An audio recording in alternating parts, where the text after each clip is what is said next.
We lost her for a minute. We Hopefully lost she'll you be back. again. 12:30 didn't happen, though, did it? It looks like you left before 12:30. Didn't mean to. Yes. Now I see Kai. How do things look then from, I gather you're back in Ojai? I've been here, but it's been a little hectic. My grandson's here for 10 days and he's leaving in a few hours. I have to drive him to Santa Well, Barbara. that's worth hanging out for. Oh, it's been wonderful. Yeah. And I leave for Esalen on August 2nd. I'm teaching there again. So, So that seems to be a very interesting merry-go-round that you're on. yeah, it's good. How are things with you? Everyone's well there, right? You know, I think that, I don't know. So far, we've been in our own space here and a kind of cooperative. Yeah. And there has been movement and shifting and so on like that but at the same time, it seemed, well, now we just heard that Johnny D was found in a bathtub unconscious, and we're waiting to hear from some of the folks who may come on, who's visiting him in the hospital to see if he's going to make it back, but he seems to be in bad shape. So we have a few folks that we know who are, and Marty then, who has discovered the stage 3 bladder cancer, and in Italy and in England, he's getting it done. May be a major. Yeah. It's what he's. Even if you come out of it, it's a major hit on the body there. That stage 3 bladder cancer, and the removal of the bladder or something. Does Johnny D have, is it the COVID? No, well, that we don't know, but he's anti-vaccine.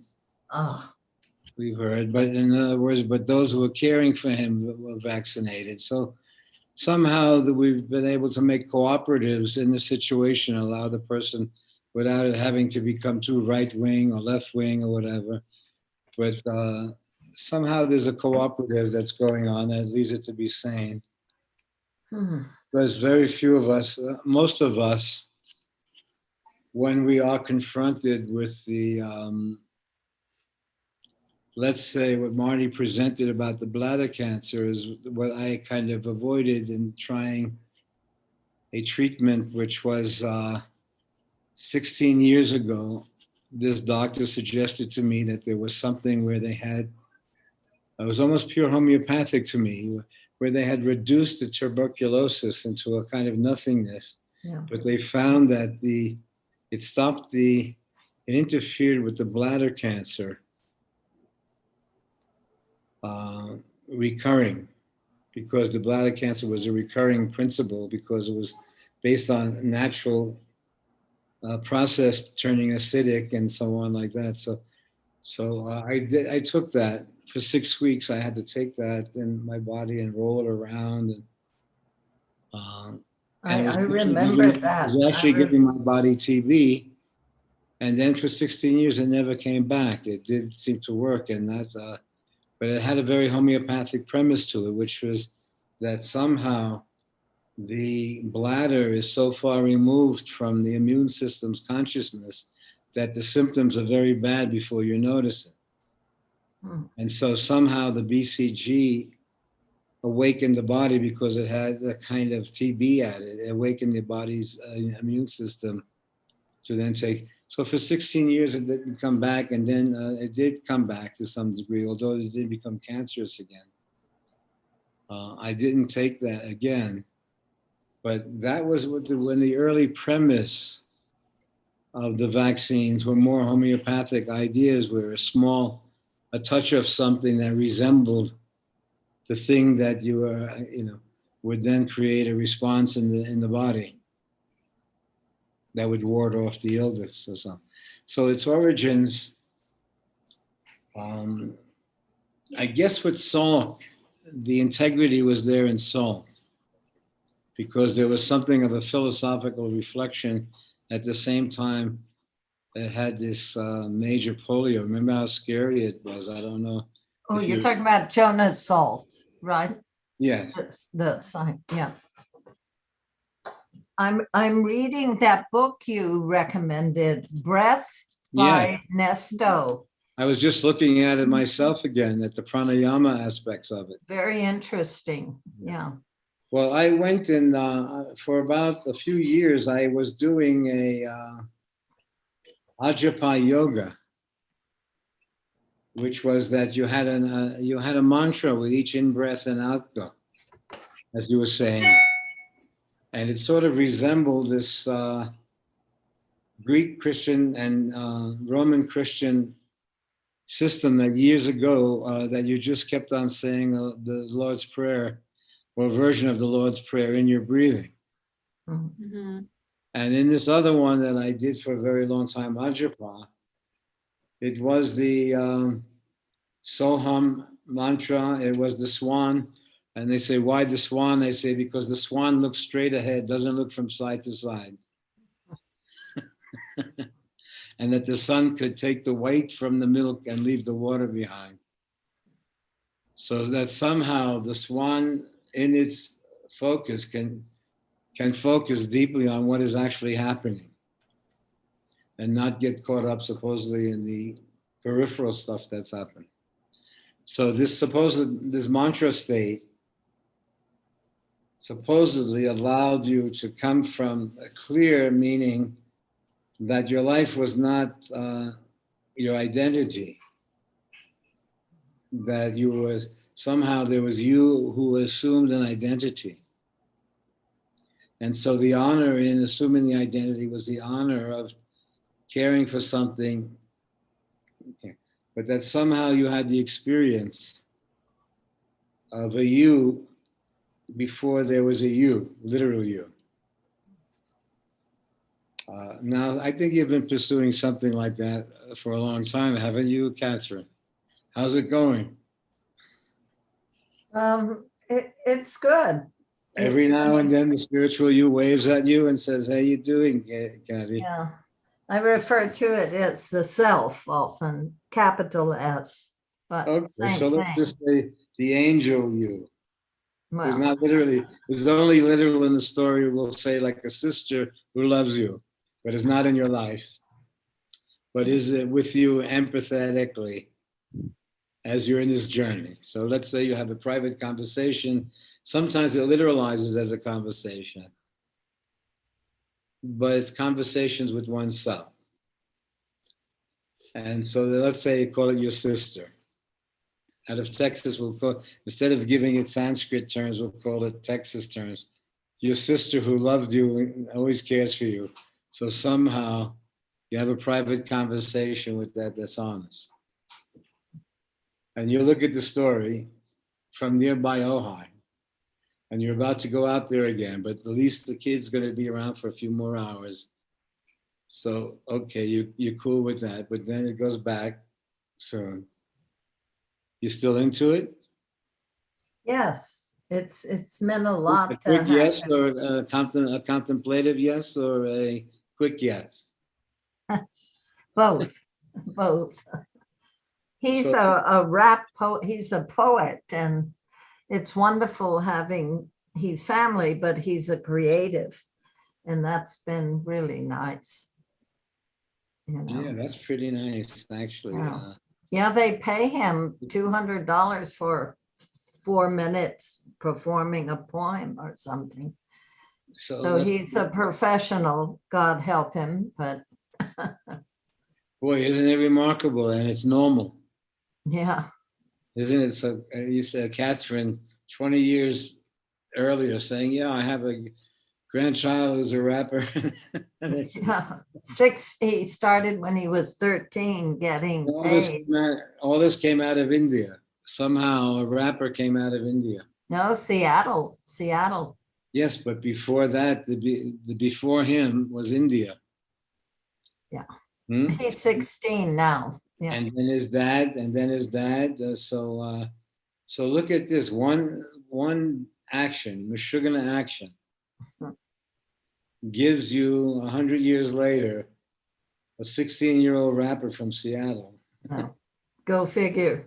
And what mantras were you using? What was the philosophy? What was the philosophy there again? I think Meshuggah.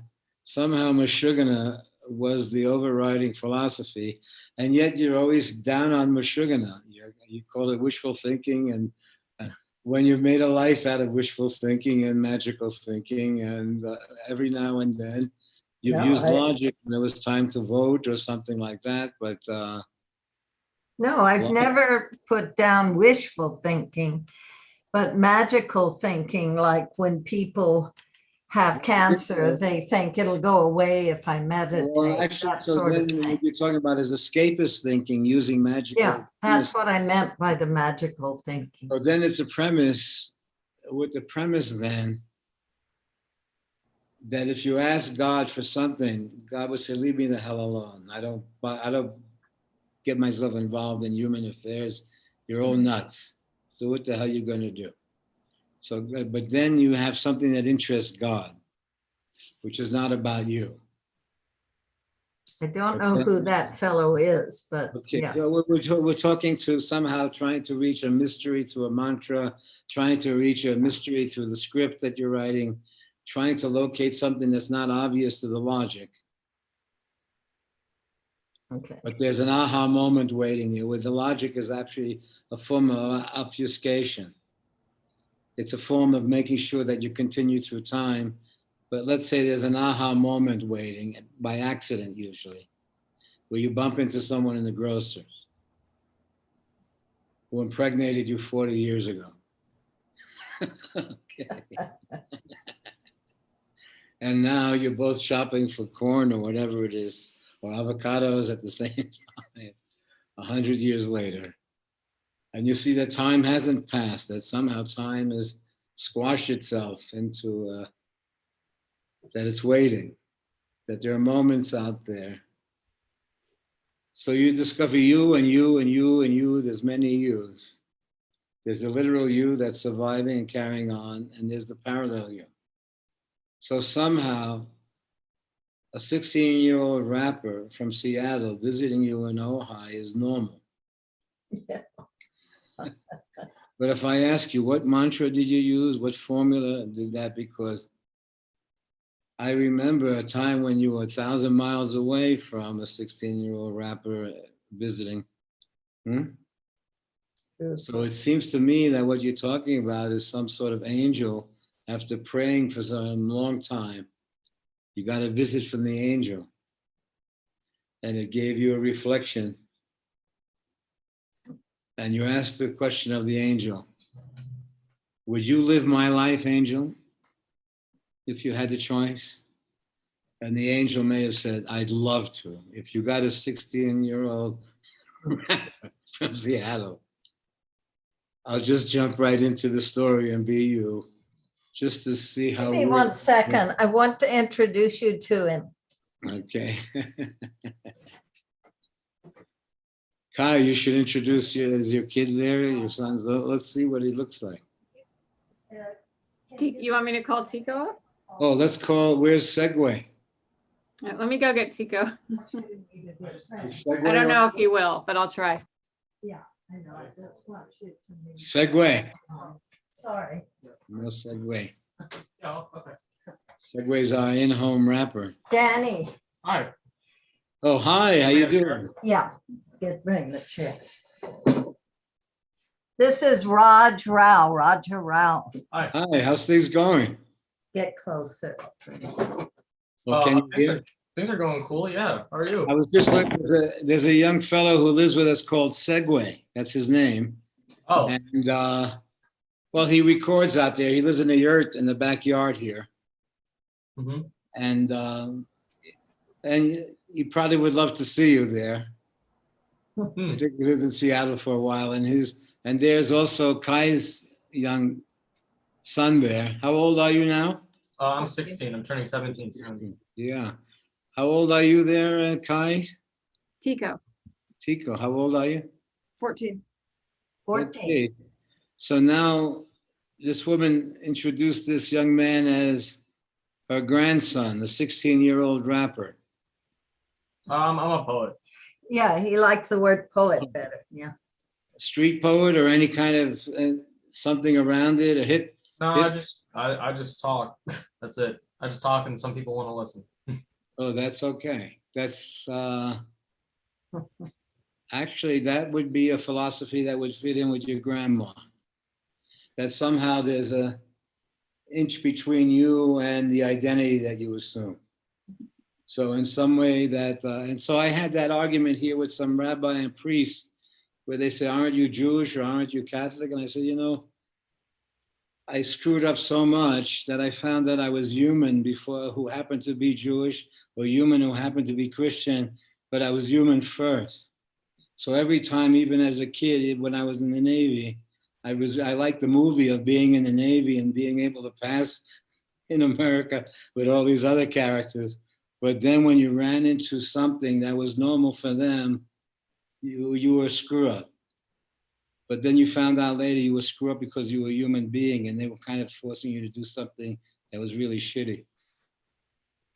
But because they took the pledge and everything, they were able to do it. But somehow you were a screw up. Even if you did the pledge, you couldn't do something, but you only found out later why. That it violated, you ran into your own humanity, or you ran into yourself.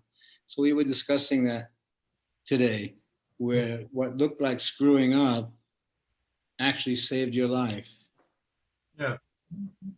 You know, because it got you out of weird situations. You know, and so that's, we've been exploring this thing with the whole world. When you looked at the whole world and you said, okay, the screw up, but then you said, holy shit, I'm glad I screwed up there. Because man, I think that someone would have gotten hurt or something bad would have happened. So we're just exploring that thing. So now that this is your grandma, can you believe that?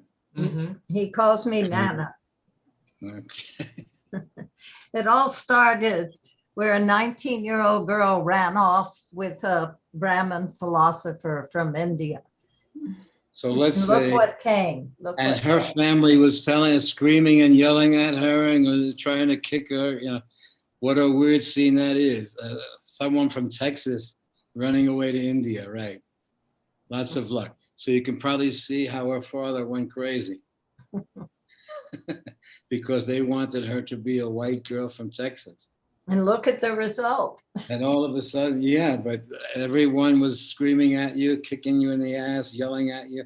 And then even when you got there, your mother-in-law was probably giving you kicks in the behind because you were neither a Dallas woman and you were neither an Indian. You were out of a love affair. You did a Meshuggah thing or a weird thing. You can write that. All of a sudden, a girl who was slated to go to college and finish through that and have a career and do all that, meet some Indian dude and zip, their life turns around immediately, like they go through a revolving door and they're in India and they think it's normal. And you see that just one stupid act changed the whole karma of something. And gave you a life. Yep. And then somehow gave you a life. Mm-hmm. And you see the same thread that runs through it. Yep. Yeah. Family trees and everything. Yeah. And if you ask everyone, what was the philosophy again that you were following?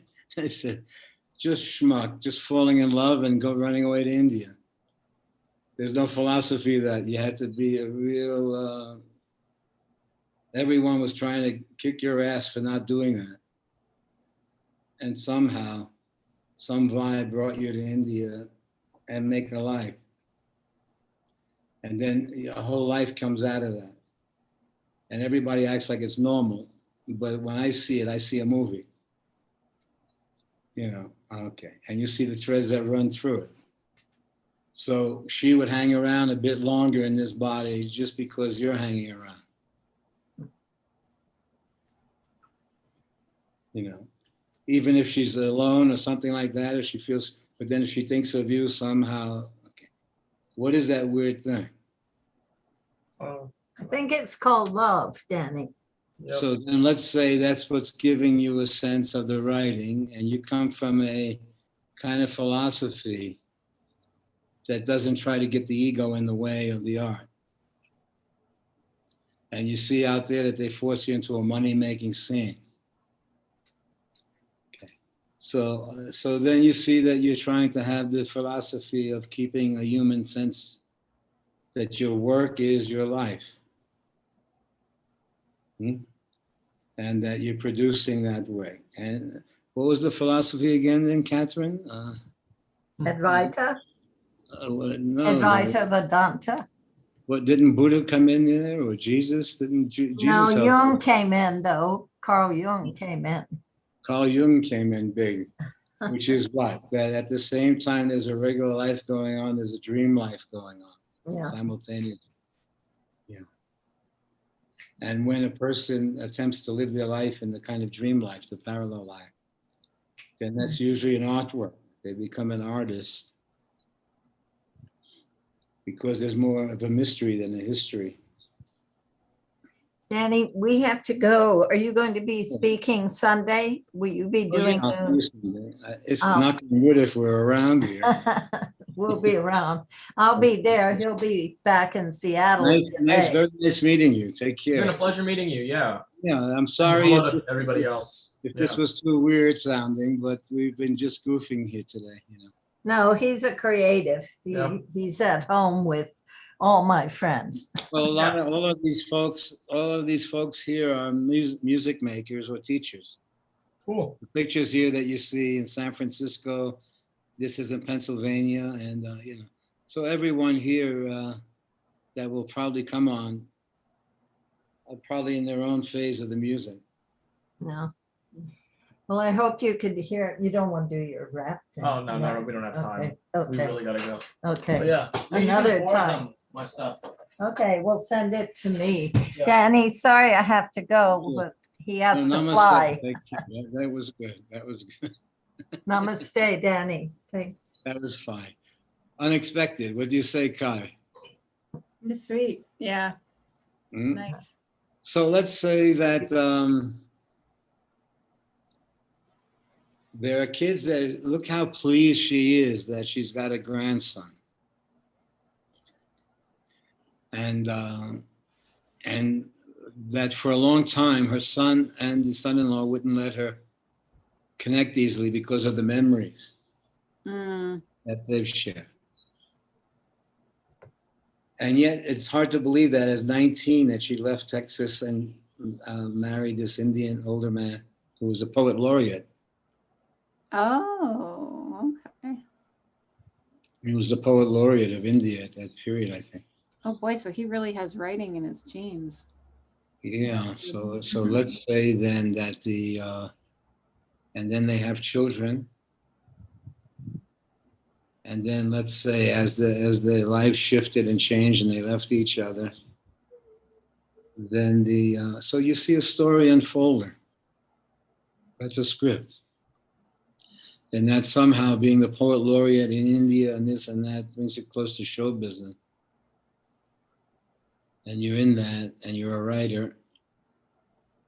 And then you see that one move opened up a doorway where the life that becomes your life then. And so each one of us are taking our life to be normal.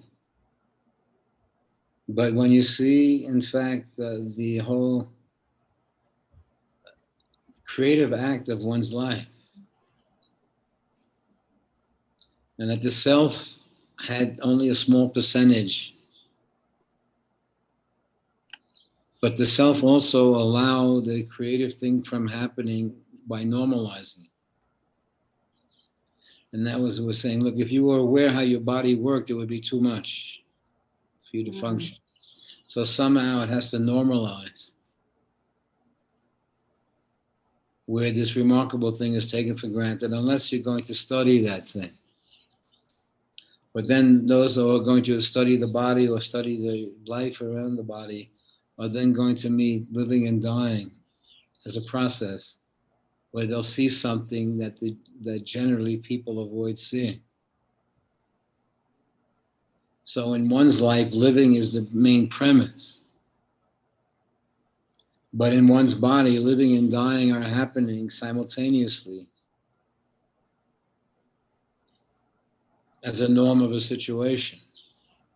And sometimes it revives itself and continues, but what looks like a continuum is in fact something that is taking shape and living in a sequence of experiences. Now, some of our friends now may just slip into where what they were doing quietly, all of a sudden, the fall or finding him in the tub, then reveals that the dying has an imminence in the circumstance. And you could revive it, but you're reviving it. If you let it go, it seems to be leaning towards dying. Unless the body somehow revives itself. Yeah. Or unless you find out that this is merely a phase that has been happening to you a few times already. And this was just the one time that you were discovered. Did John have a heart attack or a stroke or something, or do they not know? What did they say, Derek? A stroke. Oh. If you look at the scan of his brain, it's just. Oh, You know.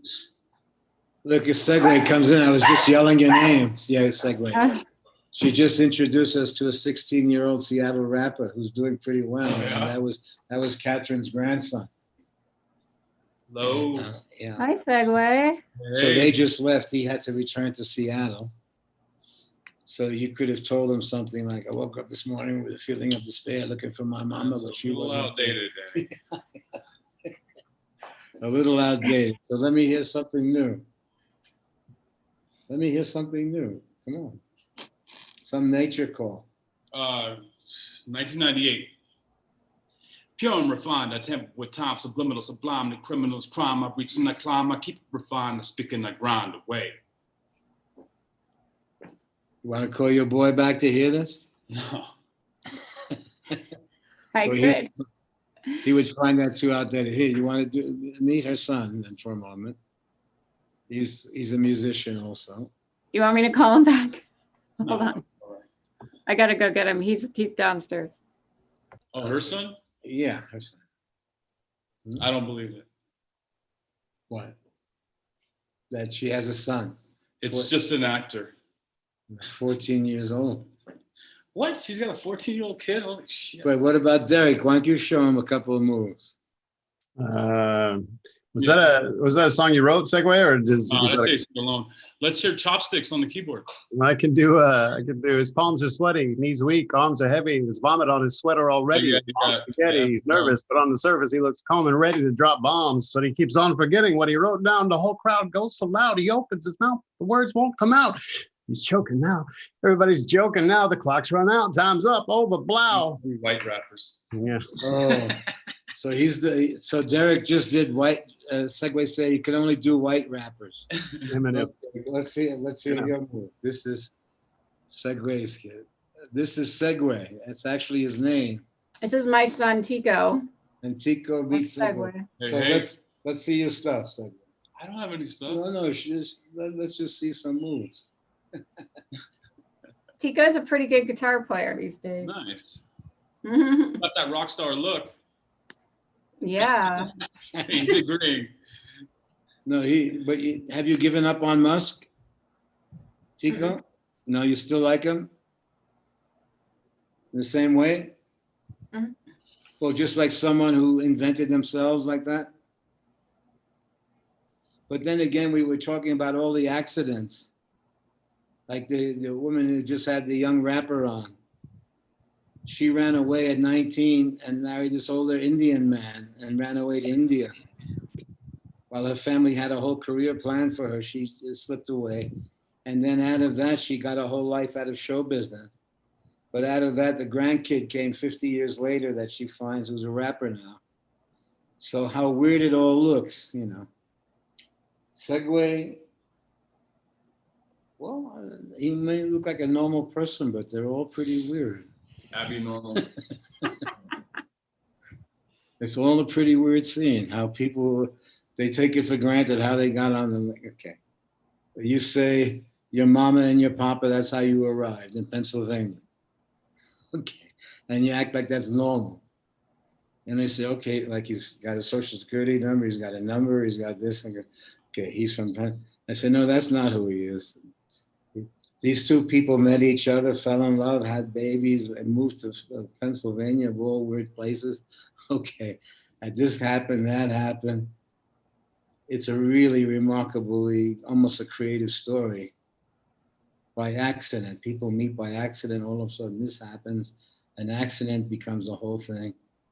And that was what Musk was also saying too. He made a mistake, and the mistake actually made him a fortune. You know what I mean? The screw up changed the way he was doing things. So let's say, even though it looks like a predictable world out there, you start to see there's more kind of creative thinking, magical thinking, logical thinking. All of them are running alongside each other. You know, Danny, what Catherine said about people think they're going to meditate and get rid of cancer. Yeah. There's somebody who I really like named Joe Dispenza, who's hundreds of people have healed cancer, if not more, from meditating with his meditation. I think that you're having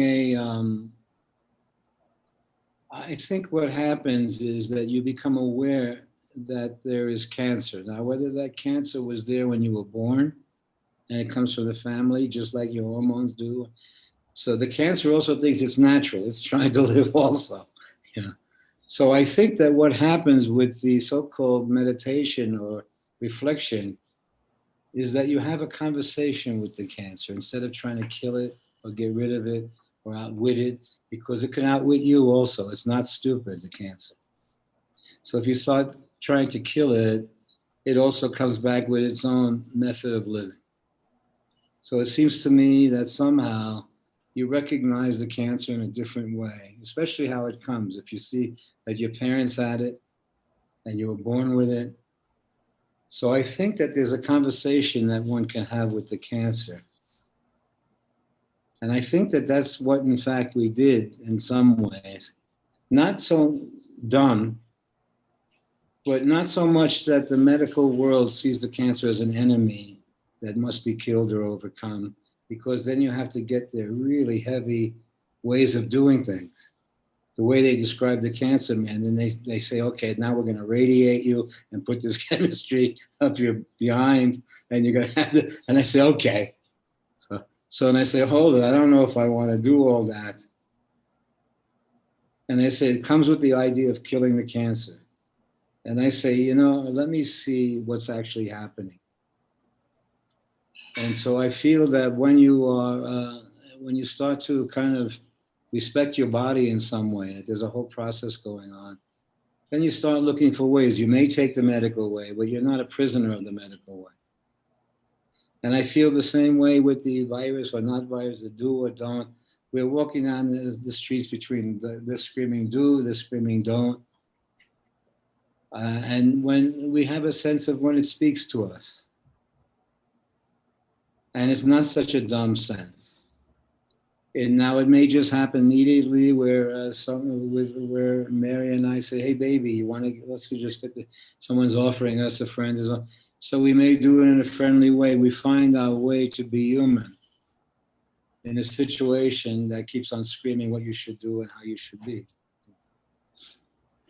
Did you want to have segue rap for Tico? Because he's about to leave. Okay. Let's do the rap. You could do it. For Tico? I don't know. He likes like Led Zeppelin and rock. So there you go. It's not just something you got to be in the mood. It's not just something you could just come up with on the spot, you know? Tico, let's hear you sing something. Yeah. He doesn't sing. He plays guitar. Oh, you just have to play. Yeah, that's cool. You won't sing it? Well, I don't have anything really not explicit. Well, you could just do the one you just did. You're allowed to curse in front of him. Okay. He's okay with You, that. you wonder why women want to help the world with, and then the hunger. What a billionaire lying out his asshole. Won't tell the truth when he choked out with a golden lasso. Big fish in a small pond, tadpole, battle's over. You don't want to crossroads in incredible Hulk gonna smash those. You don't want to see me with my temper when I'm mad, bro. You don't want to see me grow like a cash flow. Harnessing the venom and the carnage, manipulate the metal in my carcass. Magneto, when I find a way to stop it, put my laser beam on my third eye, the sharpest. What do you think? Cool. Eh, Nice guy. he needs to polish it up a little bit. From this, you earn a living. It's nice to meet you, Tico. Nice to see you, Kai. Nice to see you, Nice to Dirk. see you, Taiwei. I don't know, but nice beads. The only other rap I had was Pretty Baby, you are the soul, that's my control. Such a funny thing, but every time you name me, I never can behave. You give me a smile wrapped up in the magic, there's music all around me, crazy music. Music keeps calling me so very close to you, turns me your slave. Come and do anything you want to, Pretty Baby, come close to me. Okay. So that can go on for an hour. So I think they've always had a kind of telling story. What era was that, Danny? Huh? What era was that? What era was that? That was when we were kids, we didn't know how to read music. So then this guy, King Pleasure, put words to like really heavy music of Charlie Parker and bebop and jazz. Yeah, because he's really into that kind of 50s jazz stuff. So then if you see King Pleasure, he put words to the sounds. So there was a big, so then as kids, we would see immediately, because we had the words to the music. You know, so then he also put something to Charlie Parker when they said, Charlie Parker, would you go back to Kansas City? He said, only if I was dead. So then he did a song of Parker's mood, whereas Charlie Parker's body is going back to Kansas City and he's looking at everybody looking at him from the coffin, you know, in a jazz, Parker's mood. So it was pretty brilliant. So King Pleasure, Babs Gonzalez, these were all guys who did walking, talking sounds. Whereas like you were just like thinking while you were walking. So they just had songs of walking along and stuff like that, or talking to each other about that. Yeah. So then that was after bebop, but King Pleasure is probably, you can find him on YouTube and stuff like that, and Babs Gonzalez. And then what came after that? Well, I think that the Dylan sounds, the early Dylan sounds, were also musings or reflections, you know. And then Cohen sounds were the first attempt at poetry into the music, Leonard Cohen's thing, you know, of reflecting. So then as it started to shift, who did you like best, Kai? Oh, geez. I mean, I really liked Leonard Cohen and Tom Waits. Yeah. Yeah. No, Tom Waits. So there was a hip era of Tom Waits, and then it, and in fact, I wonder what Sasha is doing. You know, Sasha came out of visiting Tom Waits for a long time. Oh, yeah. Now he has a 5-year-old son, I think, or a 4-year-old son there. Yeah.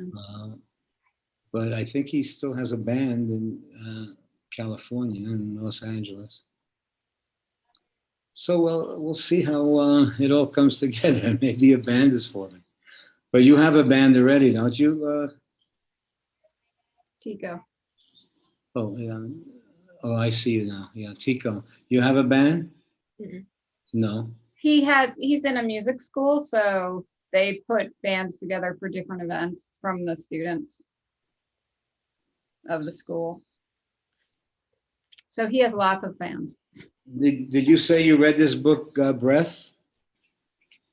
Okay, and it's probably good reading. I was just looking through it, you know, and this guy really invested himself in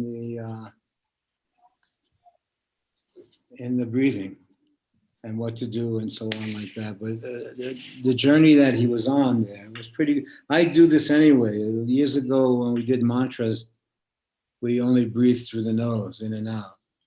Mm-hmm. You know, and then that was also a way of the Indian sound.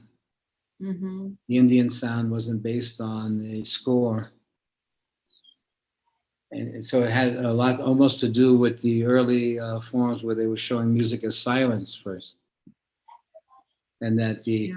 so what they were, there was a time when it was resisted having a score, that the music would create its own score.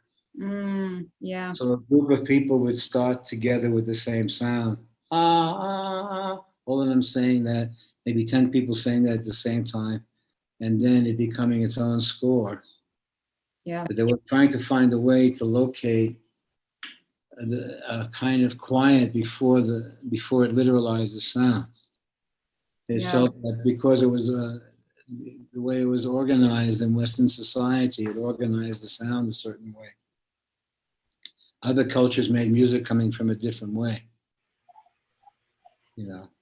And so I think that they were attempting again and again and again here to have the experience, and then it translates. Who was the guys who started from nothingness? Pranath, Hmm? Pranath and Lamont Young and Terry Riley. Well, Pranath was something else. Now, Pranath was from India, so that was natural for them. But then he taught, what's his name that had that 3-hour recording? I have it here. Lamont Young. He has a 9-hour playment of just, yeah, Lamont Young. Looking at his work is pretty brilliant, because I remember when everyone was then meeting in storefronts, and Pranath was down there, and everybody was broke, and they were living in storefronts, and he was teaching everyone how to reach these quiet music or the silent music. And then once you came from that, then the music was somehow coming out of you. So I think that's also on YouTube. You can see Lamont Young and Pranath and early experiments with sound.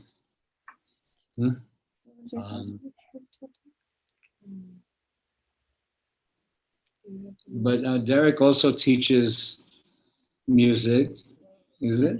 And Carrie, are you teaching? Carrie, are you teaching music there? Yeah, a little bit. Uh, Few students. have you heard from John today? I'm gonna go see him after the talk. I saw him yesterday. Okay. He was humming along some melodies to Thelonious Monk yesterday. Oh, really? Yeah. So he he goes was. to write it. Oh, sorry. You know what were you saying, Kai? Tika's going to write a TED Talk this year for his schooling called Music is the Connection Between Nature and Science. Oh, that was really fine. There are a few, what they call immersive sounds out, where you see, it wasn't that they were talking about silence. It was that you had to kind of be quiet in yourself to hear something that was happening out there all the time, but because you were active, you couldn't see that there was a whole dimension happening in sound. So then they would seek for ways where the person could be quiet enough to hear what is simply happening naturally around them. Yeah. So, but once that happened somewhat, so then they saw, no, you saw that there was a different score in the silence. So I feel that that is what one is attempting to find, that thread that runs through the story. And somehow to find that thread that runs through the story, there needs to be a quiet around the activity, not a forced quiet. But let's say you see something and all of a sudden you stop what you're doing and you become interested in this thing you see. And somehow everything that you were just active a minute ago was put aside because there's something more interesting happening. So it's more something like that. It's not, you discover something that's been hidden all along. And you see that somehow there's a sound that runs through the story, but it's not the literal sound or the logical sound. But when you discover that, then you discover something different about the music. That it doesn't start when you start, that it's kind of there. And the expression of it is an aspect of it. When it's shared, when someone hears it, then some conversation is taking place. And so you've created a conversation through the sound. And then there is also listening to it further, where it takes you. So there is a conversation that you discover. But once you discover it, you then discover a whole different way of what work means, where work is not toil and but what work is a natural aspect of your life. So somehow the premise is that work is essential to your literal existence. And I say, no, work may be an aspect, but you see in most of the literal world, one becomes so dependent on the form that there's a fear around it, structures around it, things are connected around it. But when you come from the creative world, the work aspect is one aspect of it. But you have all these other tools at your disposal. You can write, you can play, you can express yourself. Now, in the best of creative world is that your everyday life provides an income or a flow of income. Because there's something in the exploration of the creativity of life that makes you, that you can't be a slave so easily. Meaning fear, that you have to do something out of fear. So somehow you have to integrate the work world into your creative life. Because you then become aware that your life itself is a creative act. And that the music is an aspect of that. But then it's through that that you then will meet friends. And then as creatively you meet friends, there is a different kind of conversation happening creatively. And the conversations create relationships. And so once you're coming into the relationships through that natural way, there is a trust. If that trust is lost, there's a whole loss of everything, over nothing. But while the trust is there, there's a creative act that can be as simply, hey, baby, do you want to try this thing? So let's say when one's life becomes perceptively a creative act, then you see accidents are also part of the creative expression. Not that you're planning accident, but you can see even if something doesn't work out, sets the stage for maybe going deeper into something creative. So the creative world is not so much bound to failures and successes or whatever.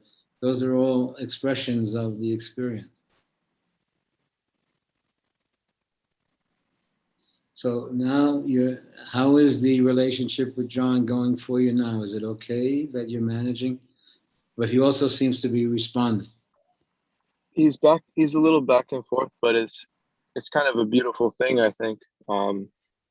Just being there, sharing moments with him, music, and as students are coming in and visiting.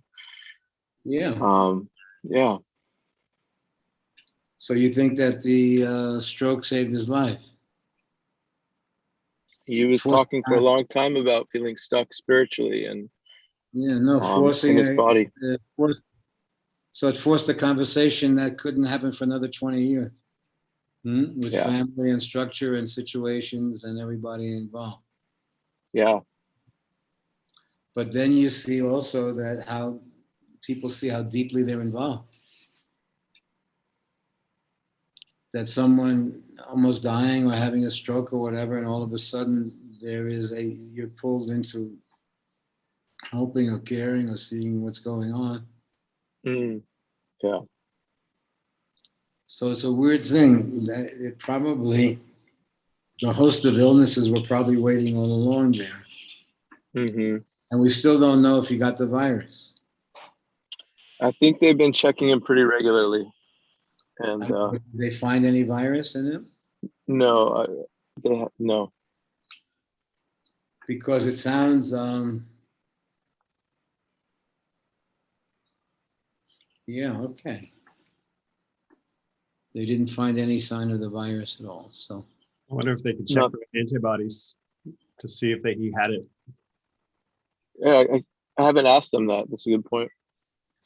Okay, so then thanks so much for being on top of it all. And I guess all those other questions, it'll just happen, you know, what to do. Yeah, it seems like Right. it.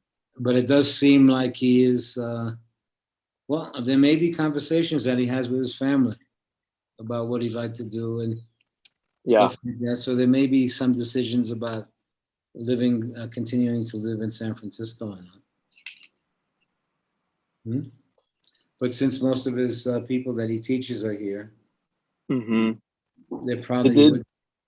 They did decide to pull the feeding tube, I think, this weekend. So That's good. he's been pointing to it a lot. I know it's very uncomfortable. So I don't.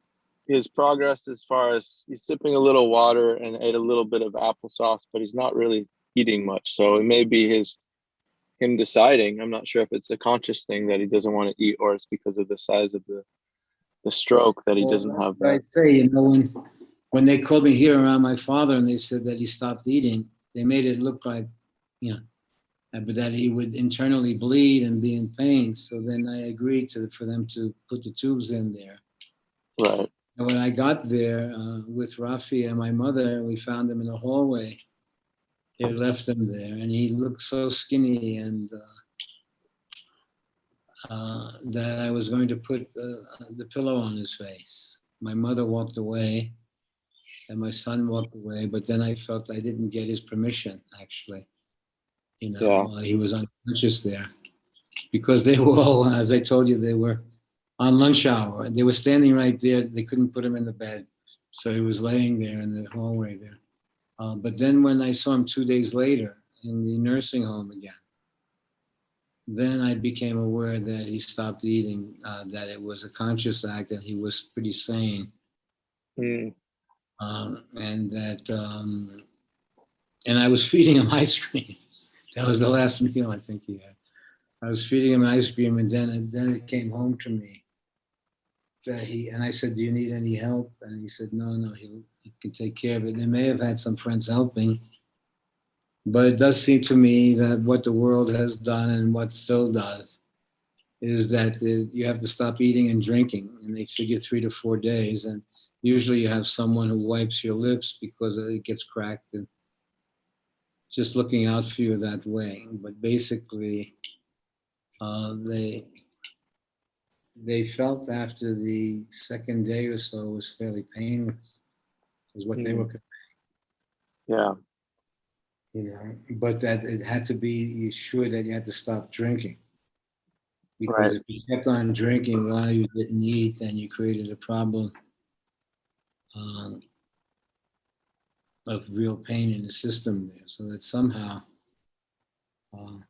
but according to the exploration of that, there is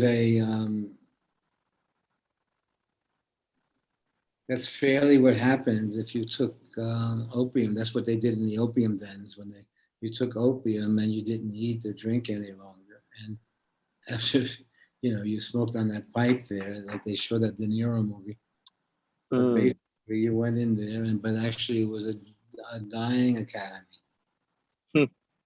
You know, where somehow the opium allowed you a human dream state,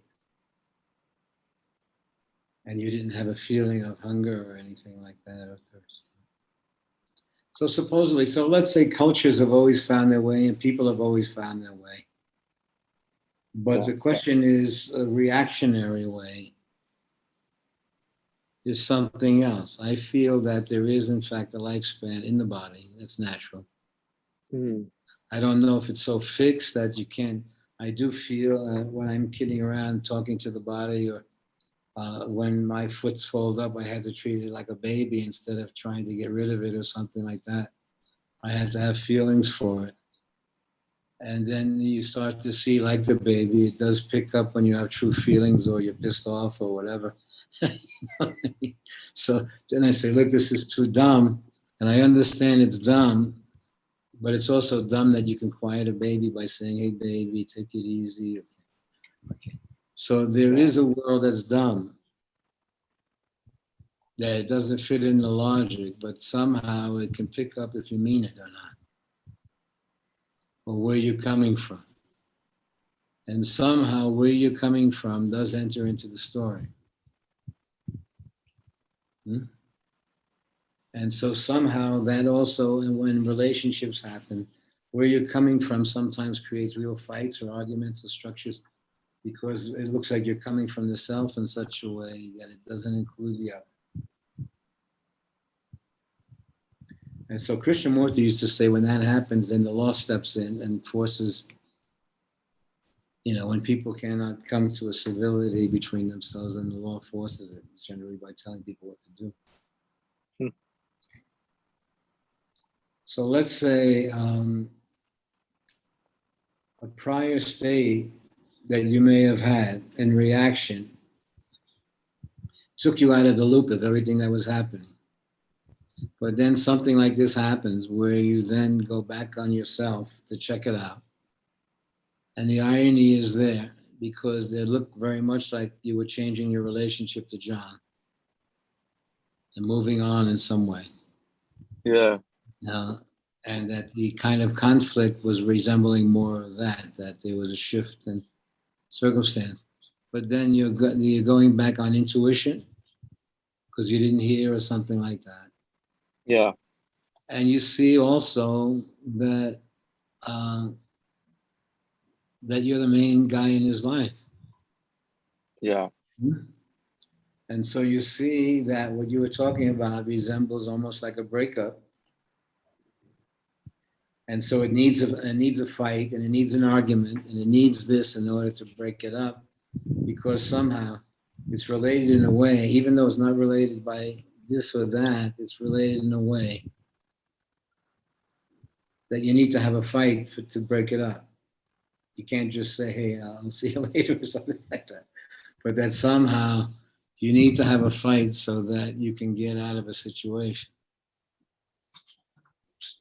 Yeah. And the fight is waiting in the situation.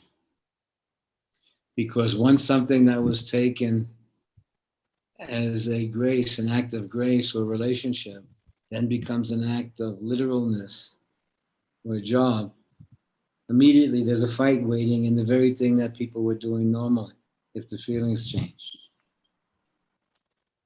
Because it was the feeling that allowed it to happen in the first place. So as long as the feeling is there, there's a kind of continuity. But as the feeling shifts and it literalizes, then you see that everything that you were doing out of affection, now you want a raise in pay, you want this, you want that. So everything that you were doing out of affection, now if you were to be literally paid for it, you see that you've been getting very cheap income. Somehow, okay. And they say, okay, what will you take to take care of this guy who's yelling at you and this and that? And I say, $45 an hour. $45 an hour up front.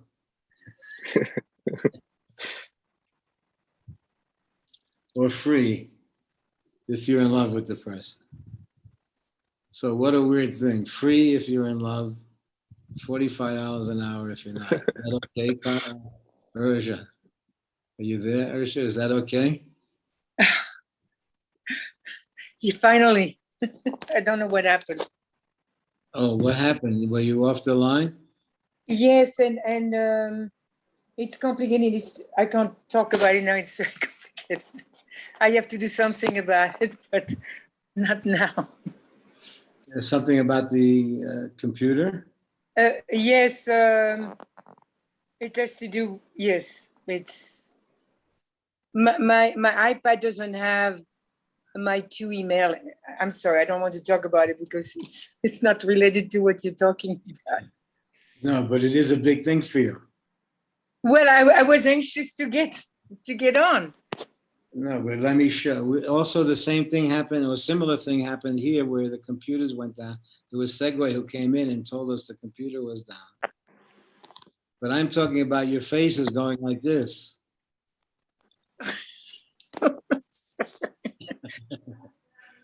No, Oh, when it comes to your face computer, is not going. cool. So this is when your computer is down, your face goes like. I think it's true. I think my face also goes like that when the computer wasn't working. Okay. So did you know that you have a computer face? When you Yeah, need it. I know. When a computer thing is happening, there's a computer face apparently that comes with it. Yes. Do you get that also, Kai? I'm sure I do. I've So- never noticed, but I'm sure I do. So is this computer running away with us? I do get a bit stressed out when things don't work properly, for Yeah, sure. And from what I see, they never work properly. So what do you say? And now I think I need a new phone, supposedly. And what should we get? And they say, what do you need? And I say, I don't know. There's things on it I don't use yet all this time. There's a lot of things I don't use. Yeah, so most of it we don't use, actually. Although It everyone. gets on there and does things I'm not even aware of. Yeah, no, I'm also, and I think that Seth is pretty hip with in the game theory segment of it, and everyone has their own thing. I think that Janet is pretty much, well, has entered into that whole world of the conspiracy around the vaccinations. Oh, yeah.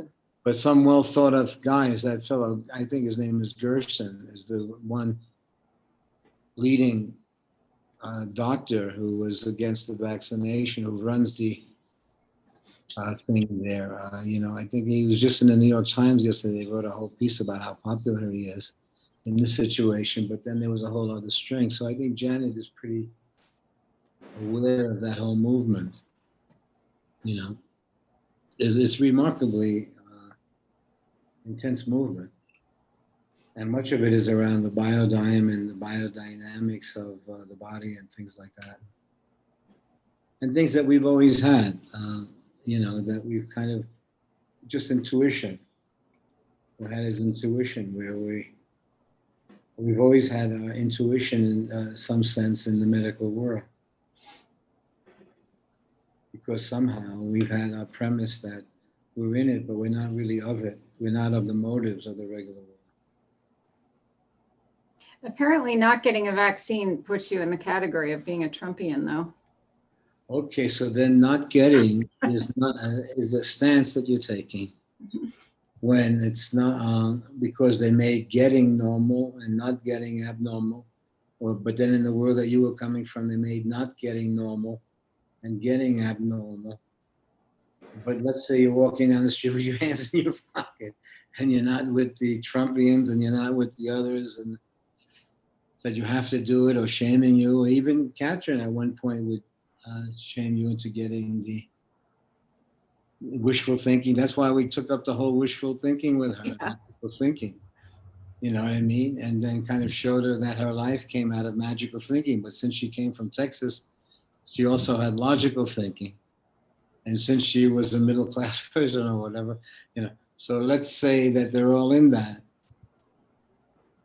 But then let's say you're seeing a lot of people in music and in show business that are then jumping on that bandwagon of getting it from a creative space. So I think that the trap of getting and not getting is there. Somehow, what happened? I went to sleep in my regular self.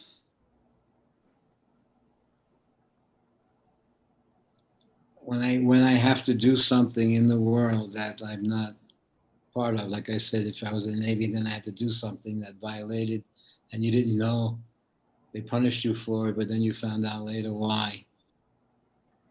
And you found out that there was an insanity that ran through the society and they normalize certain, so they normalize war and they normalize this and they normalize, okay.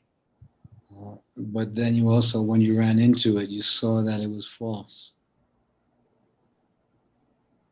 So let's say you then see the systems that you moved through.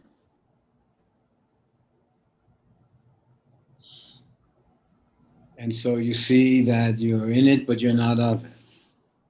But that basically Brenda and Mary are going to work or meeting people or meeting, so, we're seeing the kids coming in, so they may then take on a social responsibility if they're active in that way.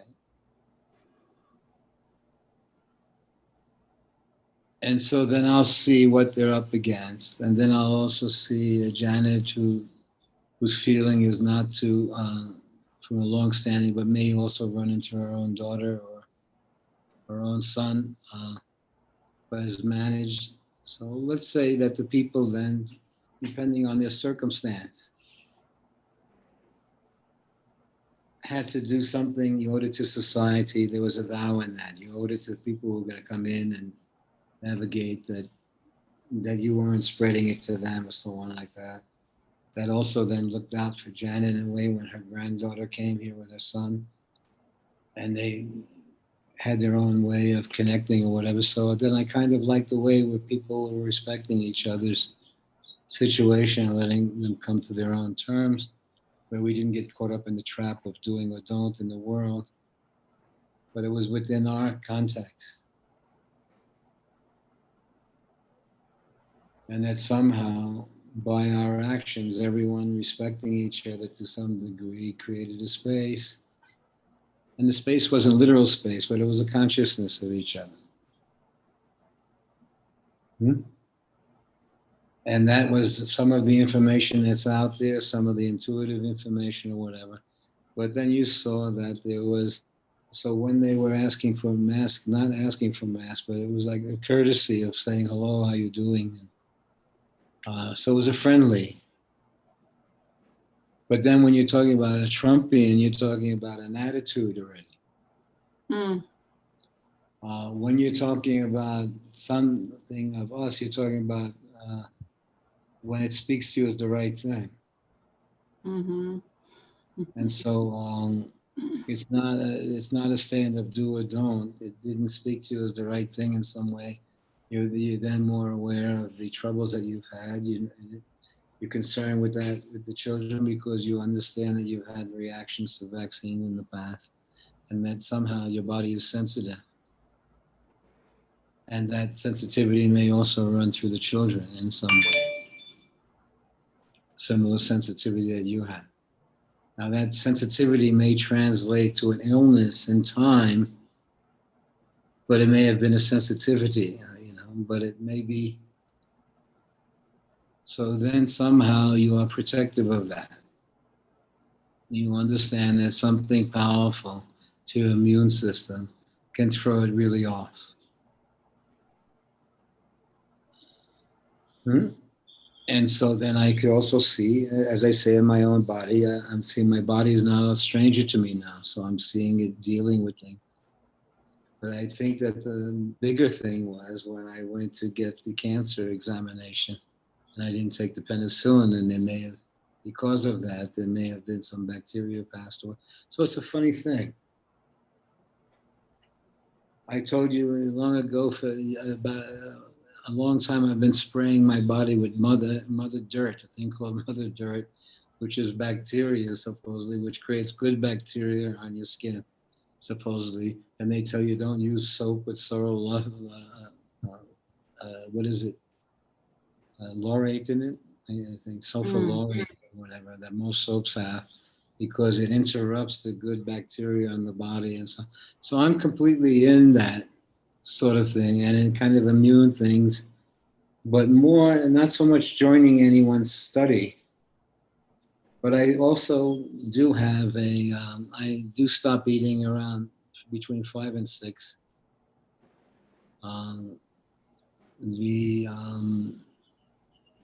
I then will start eating around 10:30 to 11 or so. It will be the hours that I'm eating. So I'm kind of working with bodily processes, where I'm having the idea that over the evening, the body is processing the daytime and everything that happens.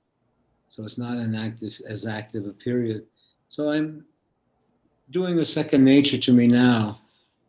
I'm still taking what Mary grows for me in the morning in that RSO oil combination, or that female plant conversation, where it kind of mellows your body without being high or anything, but you do feel quiet. I do that club exercise out there that's pretty intense, and I dance with it.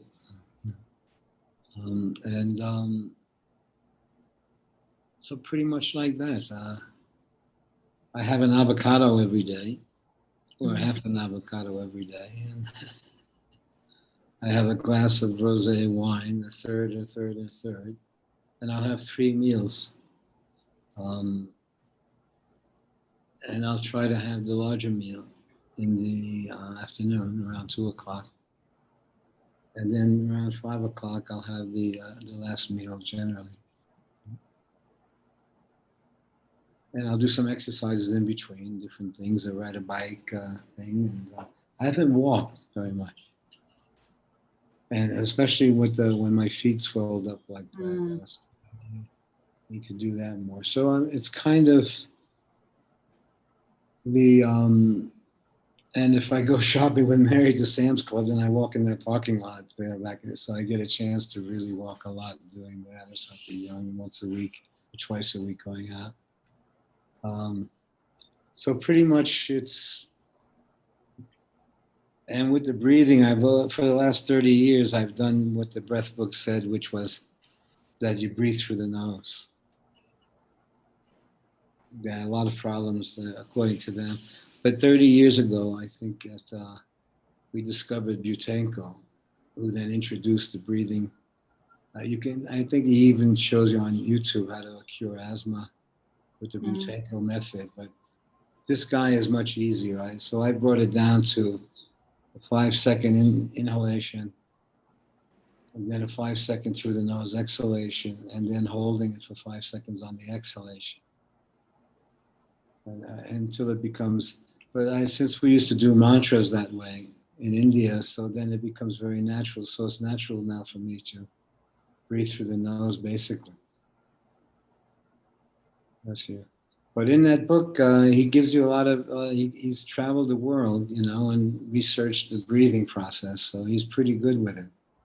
But it was nice to see a confirmation of the breathing. He also did this Butenko years ago. So it's nice to see a confirmation of something that you've been doing all along anyway. And Urja, you've been also attempting to find a day of managing your body. And if you're taking something for sleep or for pain or for this or that, you're also trying not to become addicted to it to some degree. You break it up for a day or two. Mm-hmm. So there's always an indication that we're trying not for the medical way to be the direct way that we're living. So even if you're taking something that helps you for the moment, you're trying not to be dependent on it in some way. You break it up for a day or two or this or that, so you let your body. So I feel that that's kind of in our nature, in our own way, that each of us are managing our kind of health, and each of us are managing a relationship to the integrity of that health. So it may look like confusion from time to time where you don't know what to do because there's public pressure in one sense, and then there's a private feeling not to, and you don't want to live as a sneak or hiding anything at this point in time. But at the same time, there is real pressure. And you say that you have to be a Trumpite. Well, somebody at Tico's concert this weekend, somebody was saying, I'm afraid we're going to get the Delta variant very bad because we have so many Trumpians around here that aren't getting vaccinated. I just kind of kept my mouth shut. Yeah, well, no, you probably will be, look, that is the kind of pressure that will that somehow you'll hold out as long as it's intelligent for you to hold out. And so, but you'll also find, you'll find a lot of liberals who are not sure or this or that. Or they become, their only problem is they're becoming sure if they get sick or something like that. So is there,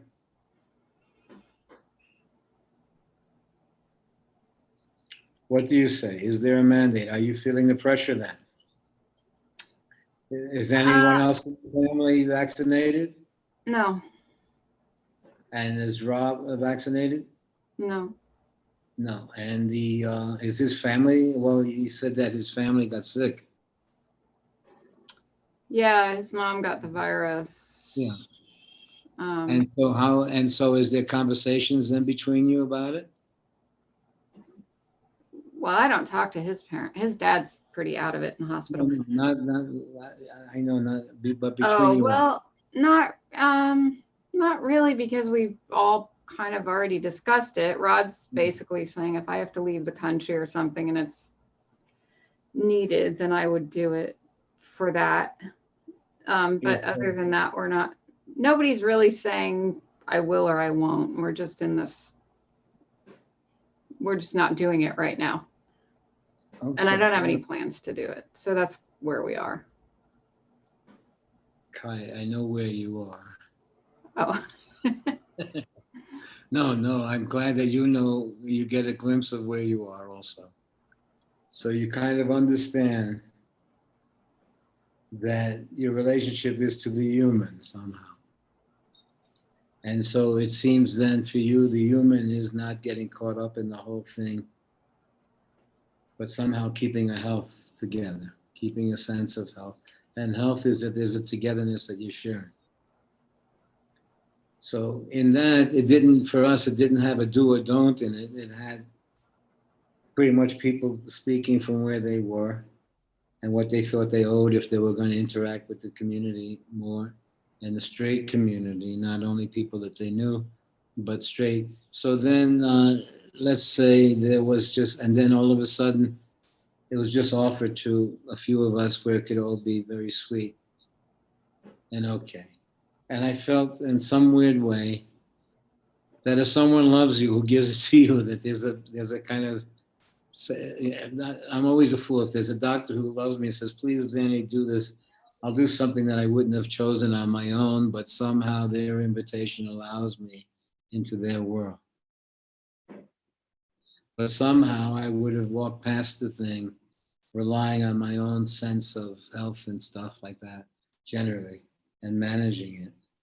But then if there was, in fact, someone I respected or was touched by, whatever, they said, please, baby, or this or that, the invitation was there. Then that allows me access into the real world, what they call the real world. Because we're not living in the literal world.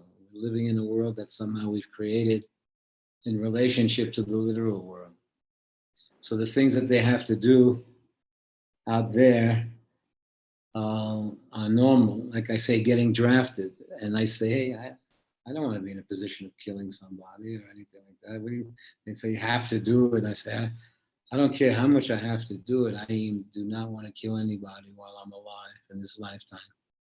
And so I don't care what you, so let's say you chose your human in some way and not to be, so you have a relationship with a dialogue where you're caring for things. You're caring for things as a mother, you're caring for things as a citizen, you're caring for things, but basically you're caring for the journey that you've been on, the kind of grace of it. So these questions will come. And if in fact you're simply saying that it doesn't speak to you, because that's in fact the thing, that it doesn't speak to you 100% this way or that way. So you can't be 100% liberal with it and you can't be 100% Trumpian with it. They're all not you yet. Now, maybe if you were hanging out in Hollywood and you were hanging out with a couple of people who were stars, or they were, that they said, okay, so maybe if you were in a different climate, So the question isn't so much the doing or the not doing. That's the trap of the situation. You're saying when it speaks to you, if it speaks to you at this point in time, it seems, but I don't know about the Rob running away then to Paraguay or to where Uruguay or something like that, where they may even be worse there, in their own weird ways. So what you're now feeling is the sense of pressure in the outer world around the circumstance.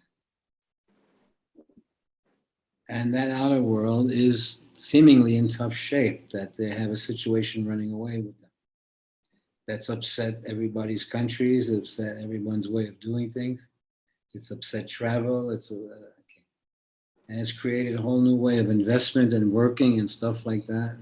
So what it had to do, it did already. It's transformed the actual space.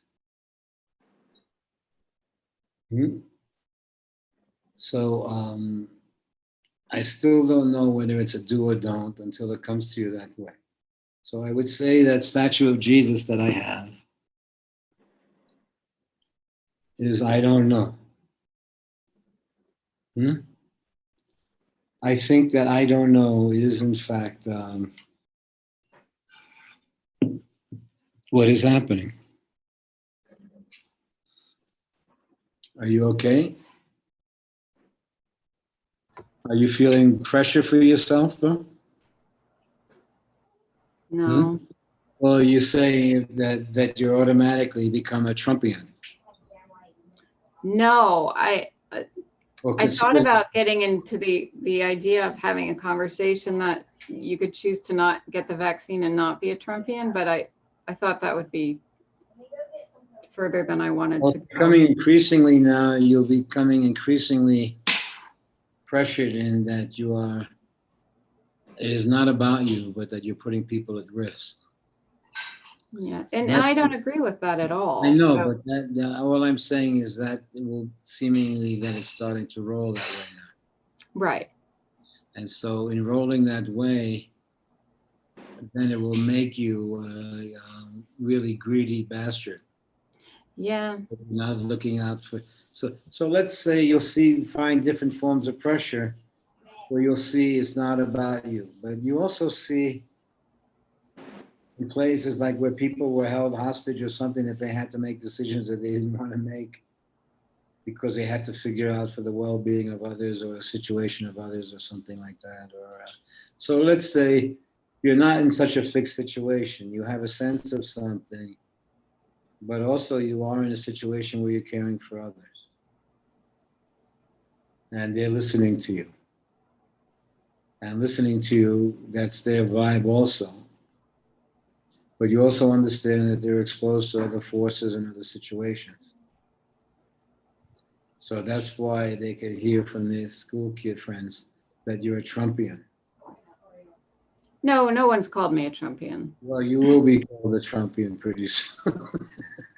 That would be a pretty big stretch. 3 more days, I think. It's 3 more days. So, not you. That would be a babe. pretty big stretch. I don't not you, I don't think it's going to go that far. You'll be called the wife of a Trumpian.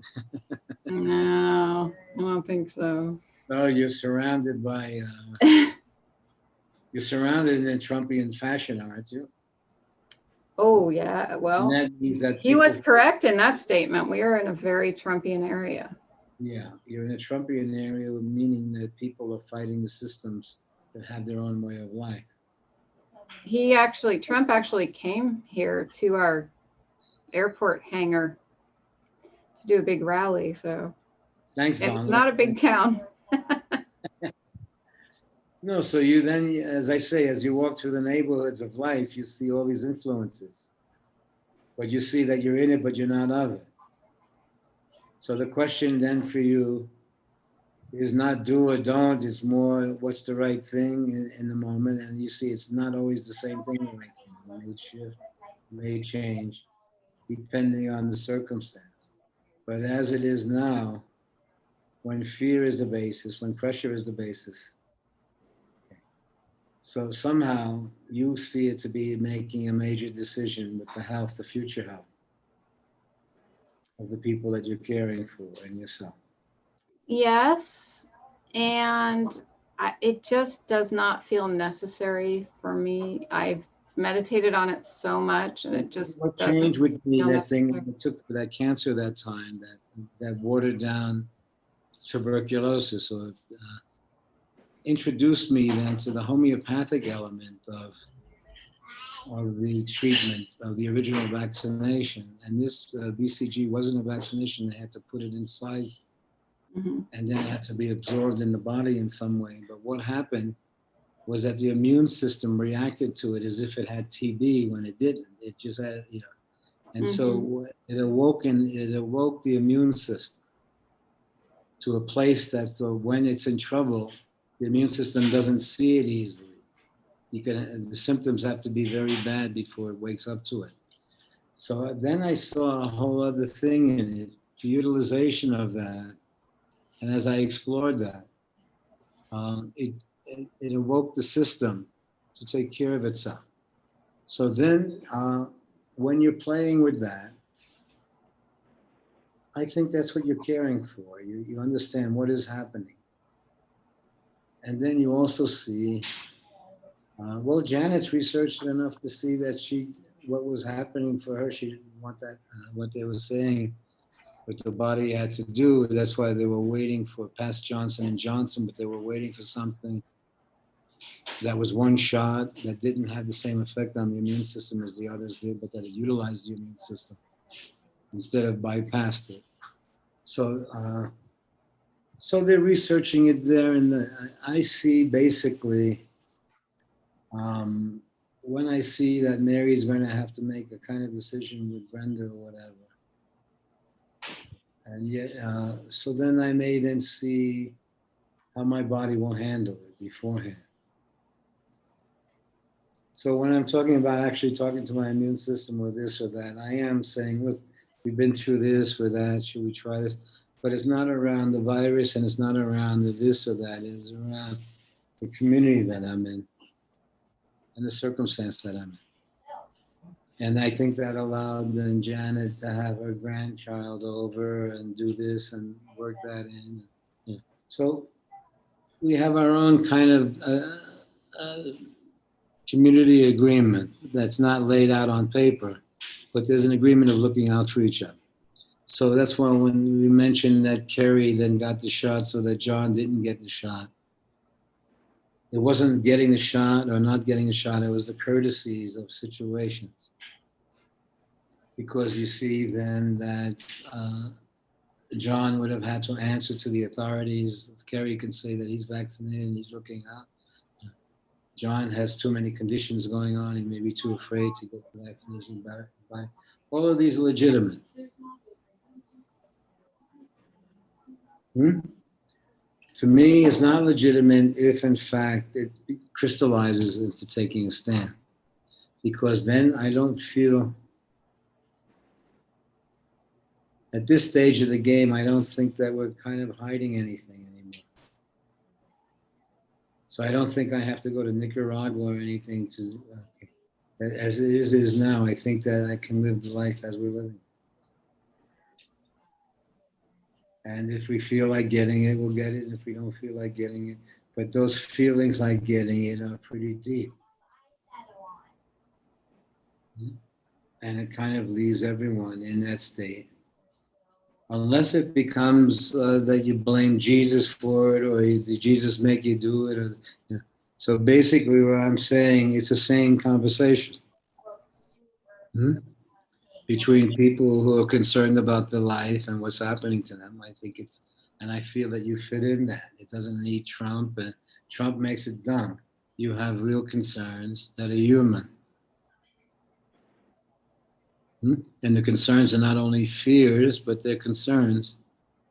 And some of the concerns is about medical practices and treatments and stuff like that that is going on out there. So we've tried for ourselves to have a kind of health that in our mind's eye has a kind of naturalness to it. And that we're somehow taking care of our health. So anytime it comes into a situation where you have to then be captured medically, I don't know. I may have my father in me where I decide to stop eating or something. You know, I don't know what they wanted him to do or not do or something. So I feel that's in my blood in that way. So I kind of have the feeling I like Urja's way of just sitting there and getting the virus and then getting the shots and without doing anything. You understand? Okay.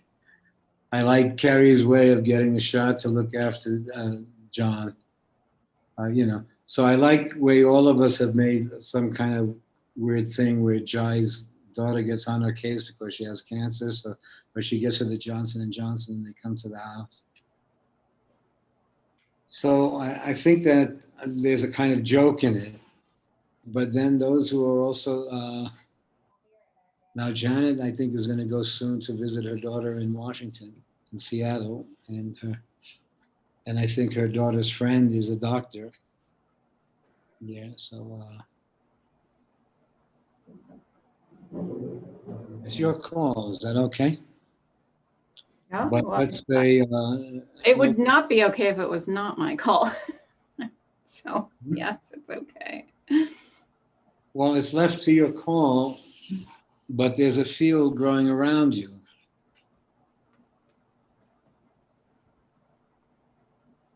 I think that there'll come a time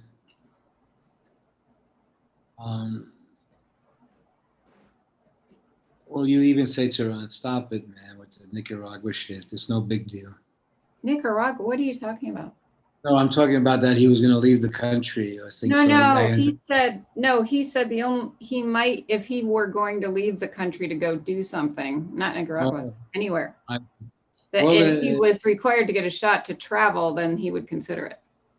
Oh yeah, he would. So he would consider it if, Yeah. in fact, you were. So let's say, if in fact you were going to utilize the public expression, then you kind of, you know, as you are now, with somewhat free and living your own lifestyle, you have that freedom of situation. So what he's explaining, I think, is relatively true. I did get a call from Italy yesterday, and they feeling that it's heavy again there, but they're speaking so straight about shots and not getting shots, and how people are they're being called not nice people because they're not getting shots, that they're not looking out for the. So that kind of thing is happening, you know, public. That basically it's a selfish thing. Mm-hmm. I feel that.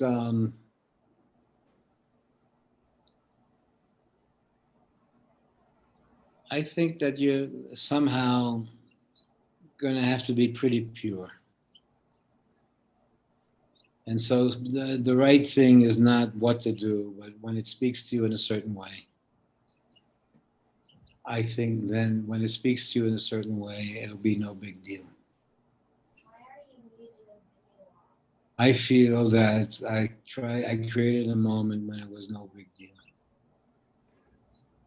If Mary needed to do it and she had the feeling for it, and there was a friend who was going to do it for us, and her sister was going to come, and Brenda was going to come in it, and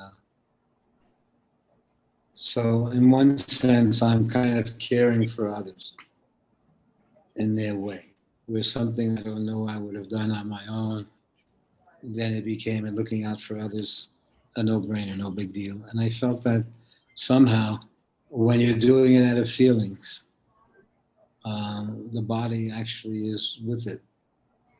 You know, it's like, as I said the other day, when you have a feeling, the kids can tell when you can't shut them up or make them stop crying. Somehow they can tell. And I feel that sometimes your body can tell also when it's a natural thing.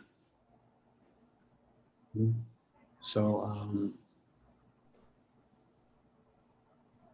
look, as a kid, when I to get out of the Navy, when they wouldn't let me out, I went to a friend of mine and he had hepatitis, and I gave myself his hepatitis. I shot his blood into me because these mother jumpers wouldn't just let me out when I said after doing 2 years, like, okay. And then they kept me, but I also in my mind's eye was managing my health, even though I had to be sick enough for them to think I was okay. So what a screw up kid I was, that I would screw up in order to get out, do the weirdest things, but also my body recovered. My body went along. I don't know how the hell, but somehow I gave myself hepatitis, and I had to be a bad case of hepatitis at the time. That was before there was, so that they would be convinced enough, because they couldn't just say, I don't like it anymore. Can I leave now in a month or so and take it easy? And why do you want someone to be in this if they don't want to do it? So somehow, what a dumb conversation. In order to have that dumb conversation, I had to go through such lengths where I didn't realize, in retrospect, I see I almost killed myself in order to convince them that I was really sick. I had to really be sick. But then in my mind's eye, I was still managing my health where it just looked that way. So this is how dumb I was as a 17-year-old, 19-year-old, 20-year-old at the time. That sometimes they had to believe it, but still I had to have a sense that I was still healthy enough or whatever. I feel that most of us have an intuitive sense of our health in our situation. And that somehow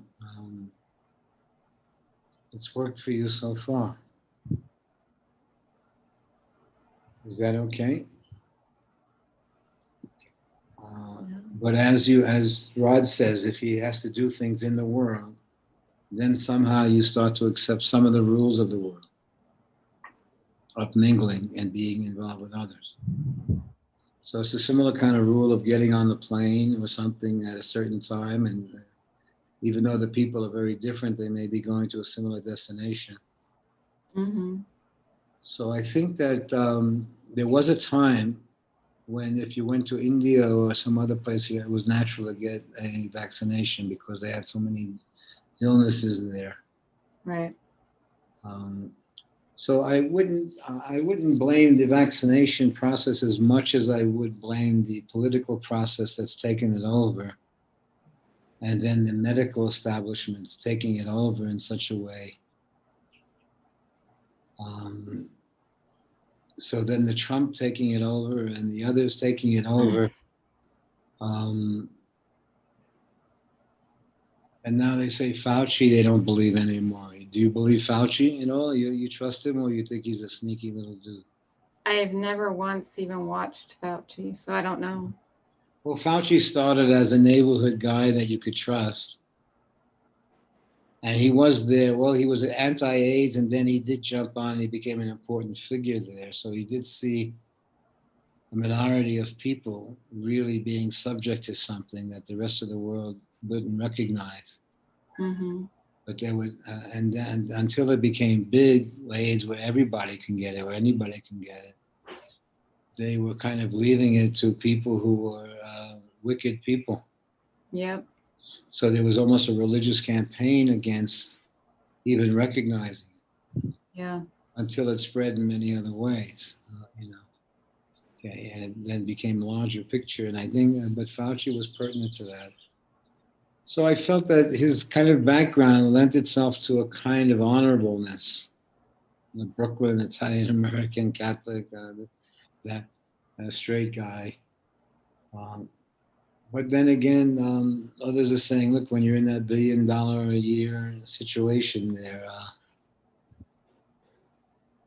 But I felt that it was just like, what actors do you like? It didn't really mean that I liked them, it's that there was a certain vibe coming from him Mm-hmm. that lent you a closer, humane sense to it.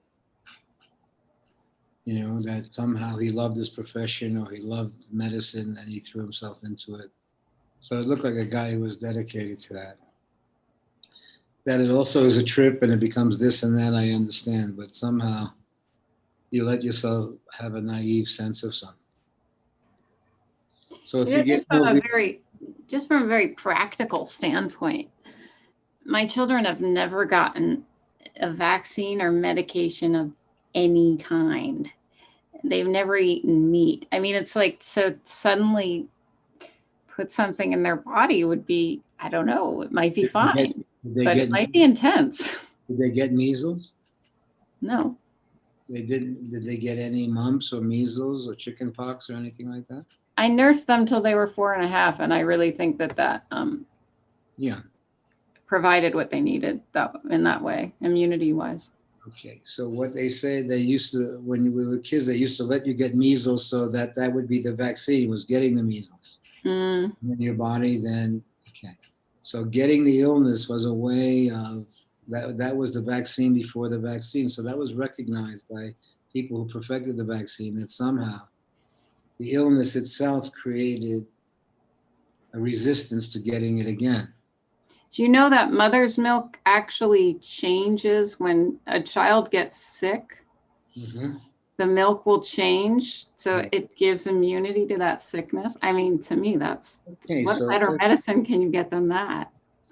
let's say you are exploring that whole avenue of how the systems work and what happens. Okay, but did you get vaccinated, Mary, as a child? Never. Never got That was my vaccinated? first vaccine, Which one? This one? the COVID. So the Wow. first, Mary's first. Wow, that's amazing. Yeah, her mother wouldn't let her. Wow. And so that was your sister was more in the world, though. She traveled to Europe and Japan. Yeah. And So she got that, and the rest I of the never had family. smallpox. So the rest of the family is pretty straight. Yeah. So it's just you living our kind of life. That's amazing. Yeah, I never. So I guess Mary will be the model. So then Mary got the shot out of affection there and arranged it. She was the one who actually put this together or that together. We were offered it by some wealthy people. We didn't want it because people wanted it so bad they could have it. We weren't so strong on it, you know. Yeah. So we were up in the air also. And so it then had to be some kind of corny thing with friends and situations, or as a friendly situation, not fear. We can just walk over and they just did the thing. And it was really nice, actually. They were kind. And they were kind and sweet. It was so we Mm-hmm. kind of made our stupid thing out of it. Mm-hmm. And we think that that stupid thing is a kind of protective. Yeah. Again, I did get that my swollen legs or like that or whatever. So I did see, and I did tell you that I had a fight with it wasn't exactly a fight, but then the immune system really like almost came to me in a dream and let me know that it was real. And that basically if I'm going to do anything that's overwhelming and the body is going to have to deal with it, then can you then ask the body, is it okay? Do you want to do it or rather not? Or now, however dumb that sounds, when you're in that feeling, it's like asking a baby whether it wants to do it. It's not exactly dumb. You may not understand it fully, but there is something you do want an agreement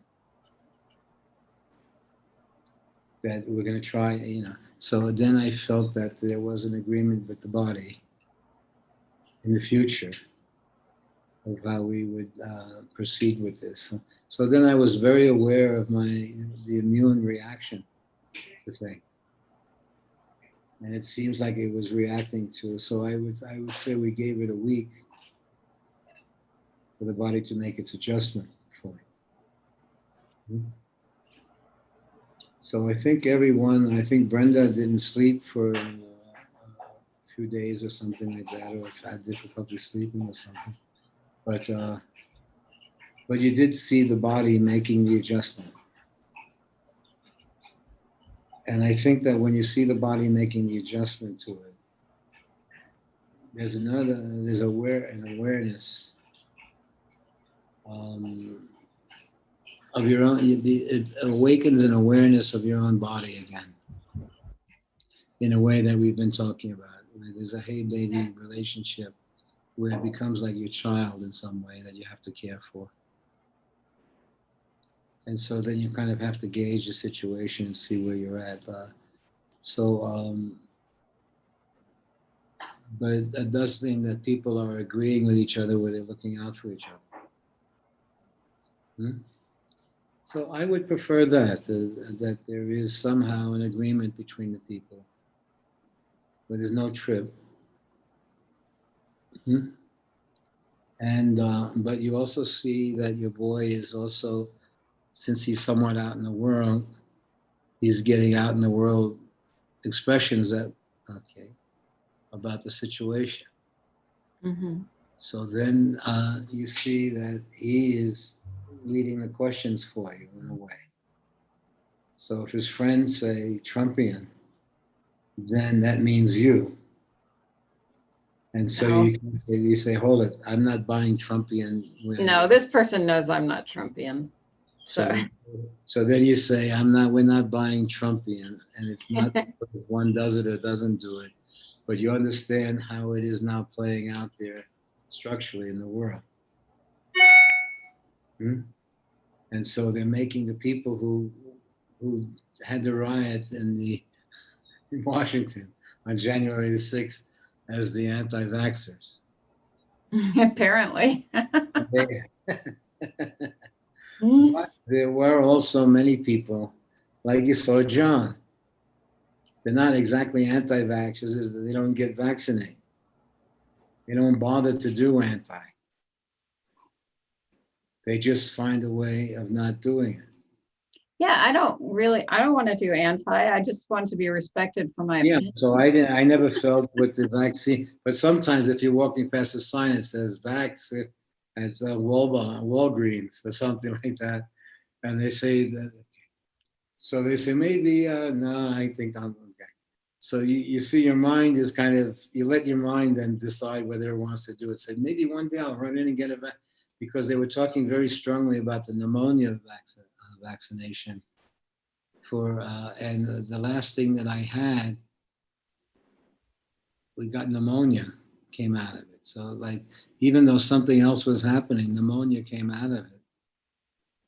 And you see that Michelle, when she passed away, she had pneumonia with the virus. So I then had this idea, or even that other one for the, there's 2 vaccinations that they say, but the pneumonia is one of them.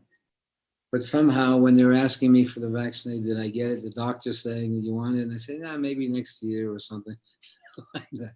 Even though it made sense, they were saying for your age and your situation, what would probably happen to you would be pneumonia would be the first thing that happened to you, no matter what you got. If you got cancer or this or that, pneumonia would come.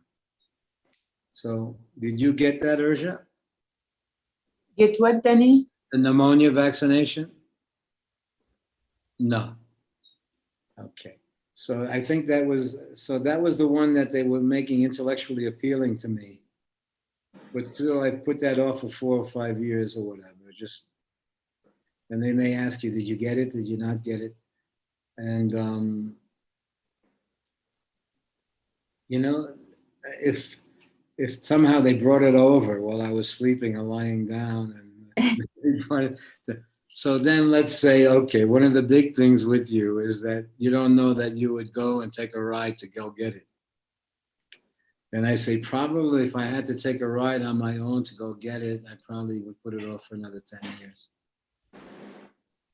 But probably if a friend came by with it and we were talking or something like that, maybe. So why? I said, because the difference between me having to do it on my own, literally, and making that decision, I probably would put off the decision making. To me, the decision making is the thing. But if somehow there was a hey baby, or there was a human thing happening, or a schmaltzy loving thing, or affectionate thing happening, then I don't know that I'm taking a stance or not taking a stance. But probably if I had to do it on my own,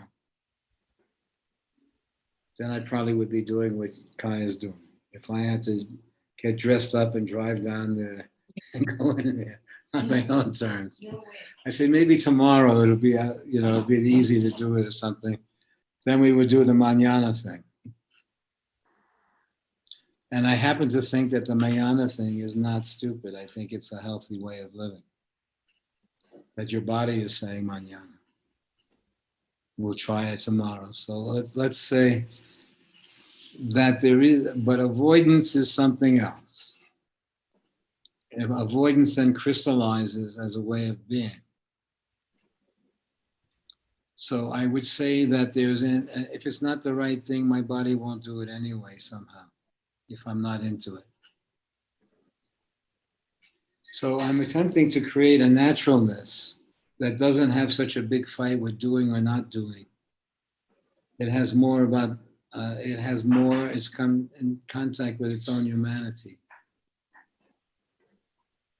And so in coming in contact with its own humanity, it's then caring for others. And that's the real reason that it's caring for them, is because its presence is looking out for the humanity in some way. And your presence is creating a humane situation. That has created a humane situation. So I don't know, the trap of doing or don't doing is that it has to speak to you. So if it becomes too Trumpy, then you won't be able to do that either with a straight face. Do what? You can't do too Trumpian. You can't go that far. You may have all the components of Trumpian, the neighborhood you're in and the situation you're in. I have absolutely no components of Trumpian. I'm not. What's his daughter's name? What's his daughter's name? Whose daughter? Trump's daughter. Ivanka? Ivanka. Didn't you once say that you really liked Ivanka a lot?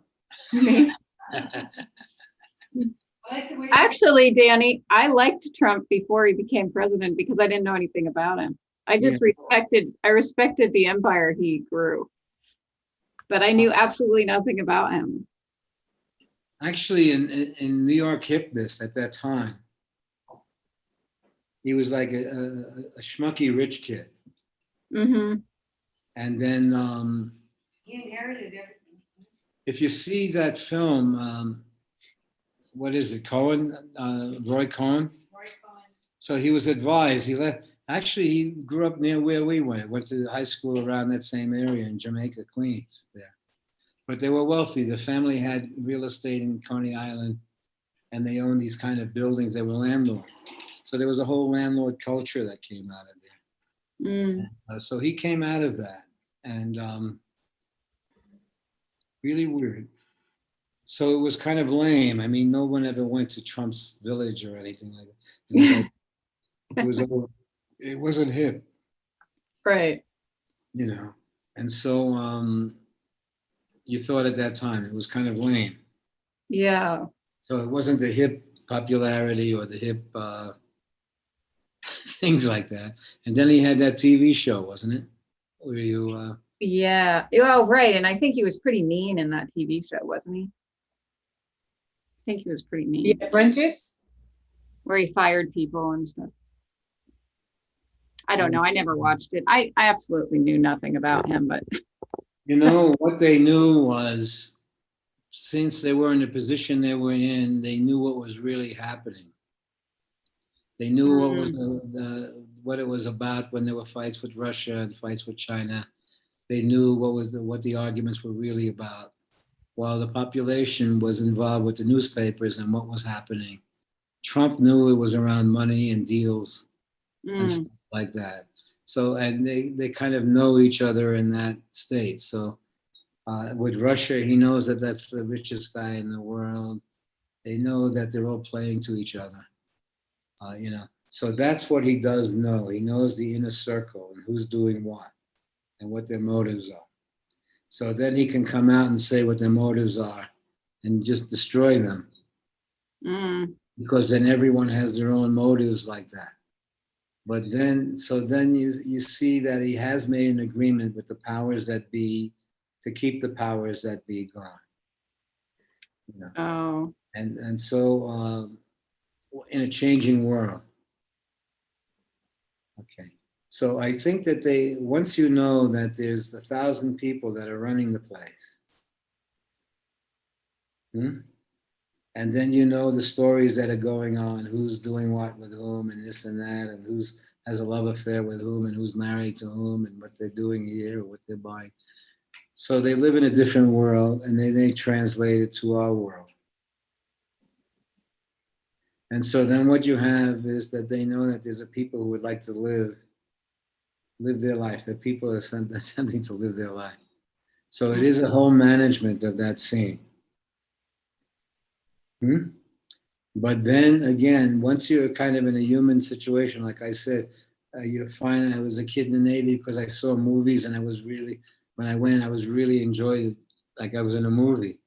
But then once I got into the reality where you actually where killing people was normal and you were planning that and all that, then you started to find yourself in a very lame, shitty scene. You know, and anytime you found that, even if you found that in a job that you were in, that it was a shitty job that you were in, it started to fall apart as soon as you found it. You know, so let's say that the Trump scene was lame because money was at the forefront of everything they did. Mm. So there was a kind of lameness that was not hip. That would be hip in China, because China would think that that was really American way of being and stuff like that. You know what I mean? Okay. Like acting wealthy that way. But then you kind of understood a different hip creative world. So then that Trump getting in there was probably an impossibility. Mm-hmm. But then again, there have been so many weird guys in that place that it's probably always been pretty secretly weird, the plans that they've been making, the deals they've been making. Yeah, I think definitely. So Trump just kind of revealed. Exactly. It's Mary's phone. Randy.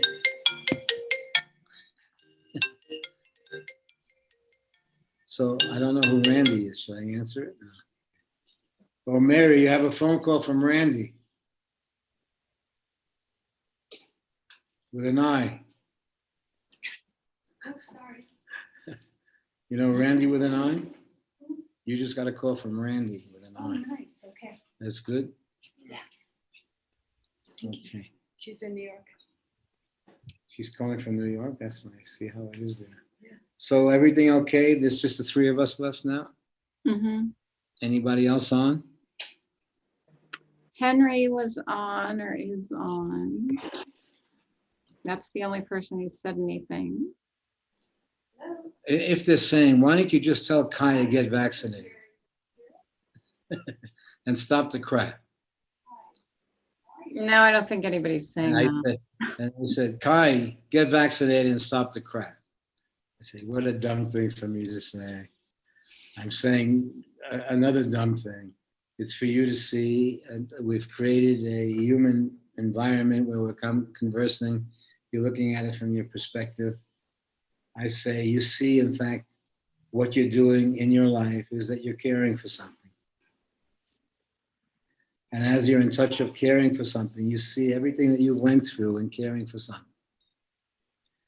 And we'll utilize it, we'll say, just as an example, looking out, making sure your kids were cool. You went through this whole year and a half. Do you believe that? You actually did that. If they would have said to you, you got to do a year and a half locked in Pennsylvania to do, and I said, are you kidding me? Okay. So then you actually went through it as if it was normal, when it was a major movie that you've just been through. And you were caring for something. Yet it's not spelled out what it is on paper. But somehow you're caring for the integrity of something. You're caring for the integrity of the children. You're caring for what you put together and what you created to have a depth to it. And all you're doing is being kind. So if in fact you're vaccine or no vaccine, you're still looking out for the kids in a way. And so that seems to be one of the major functions for you, is that being true to the situation or relationship to your children. So it seems if you're getting it or not getting it is caring for the well-being of your kids. And so it seems that, and as they're shifting and as they're changing and as they're asking you questions about it, then some of the care that you're doing for them automatically will also be part of what they're doing. They're sharing that with you. So I would say that the boy is saying to you, well, they are mentioning this is the vaccine, that is being mentioned, they're kidding around, but they're also letting you know what's happening for them. And that the kids are talking amongst themselves. And the kids are weighing where they are with situations or whatever. So, and yet they're respecting where they're coming from and what's happening between them. So I think that is remarkable. You couldn't have studied to get in that situation.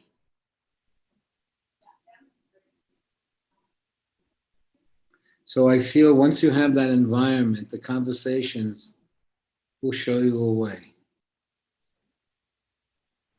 It's not so much taking a stance as much as it is from the people having an agreement about what their values are, what their feelings are. I feel you're doing that, Kai.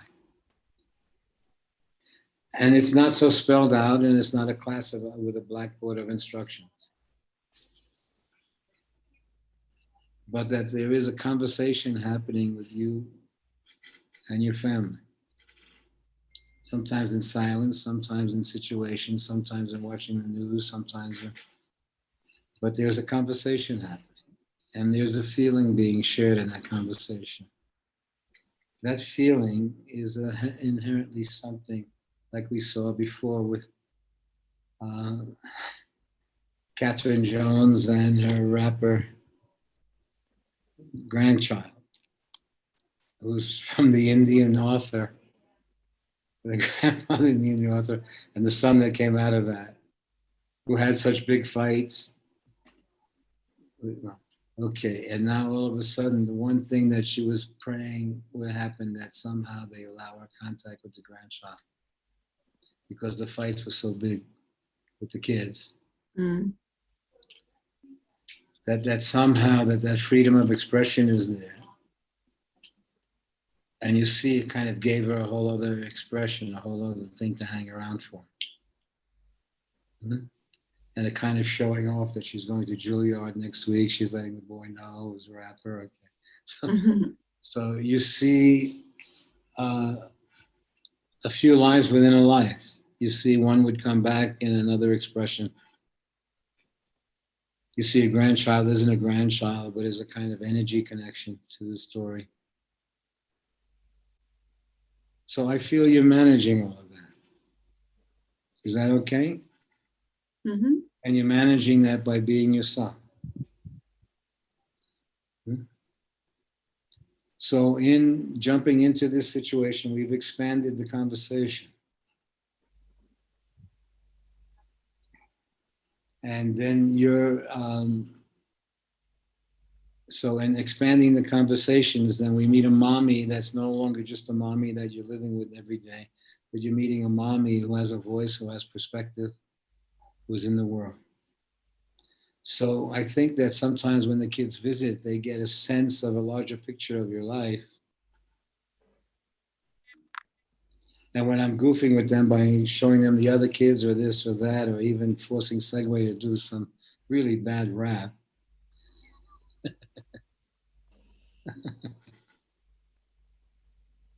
he didn't understand that the hipness of your boy, that your boy is pretty on the ball, you know, and has a real interest in life.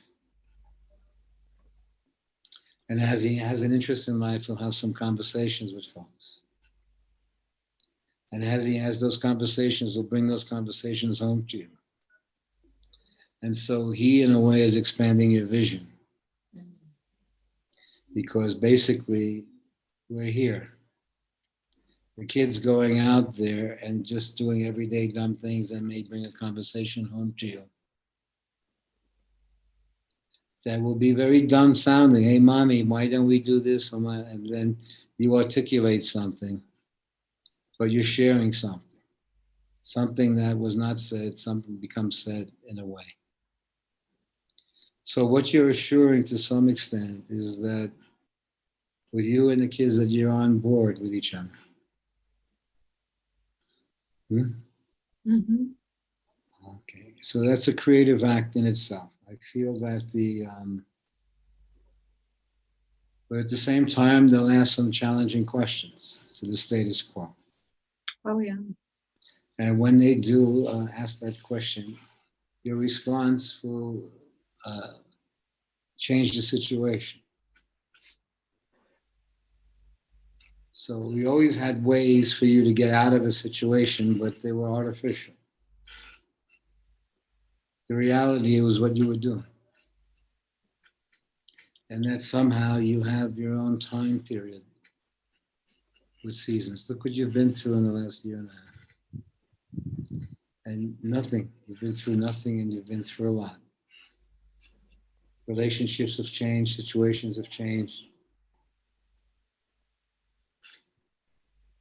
And we're still here, sitting in a similar room the last year and a half, talking to each other. Mhm. And the world has evolved and changed and shifted. Our own circumstances changed and shifted. And yet it's again like one long day. And I feel anytime there is a strong feeling about movement, that will be immediately available also.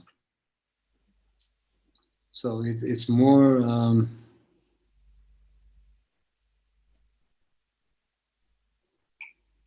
I don't know. I respect your sense of something, and that you then therefore have to come to it in your own way. Yeah. It's not around. I think it's around the do or the don't is around caring for the same thing. If one does something, it's because they're caring for life in some way. If they're not doing it, it's because they're caring for life. They don't want to disturb it. So I think the same feeling is there.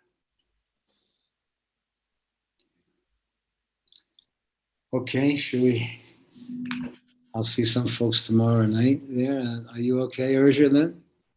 Yes, we had a flood, you call that, and it flooded the whole community room. Had just been redone, and Really?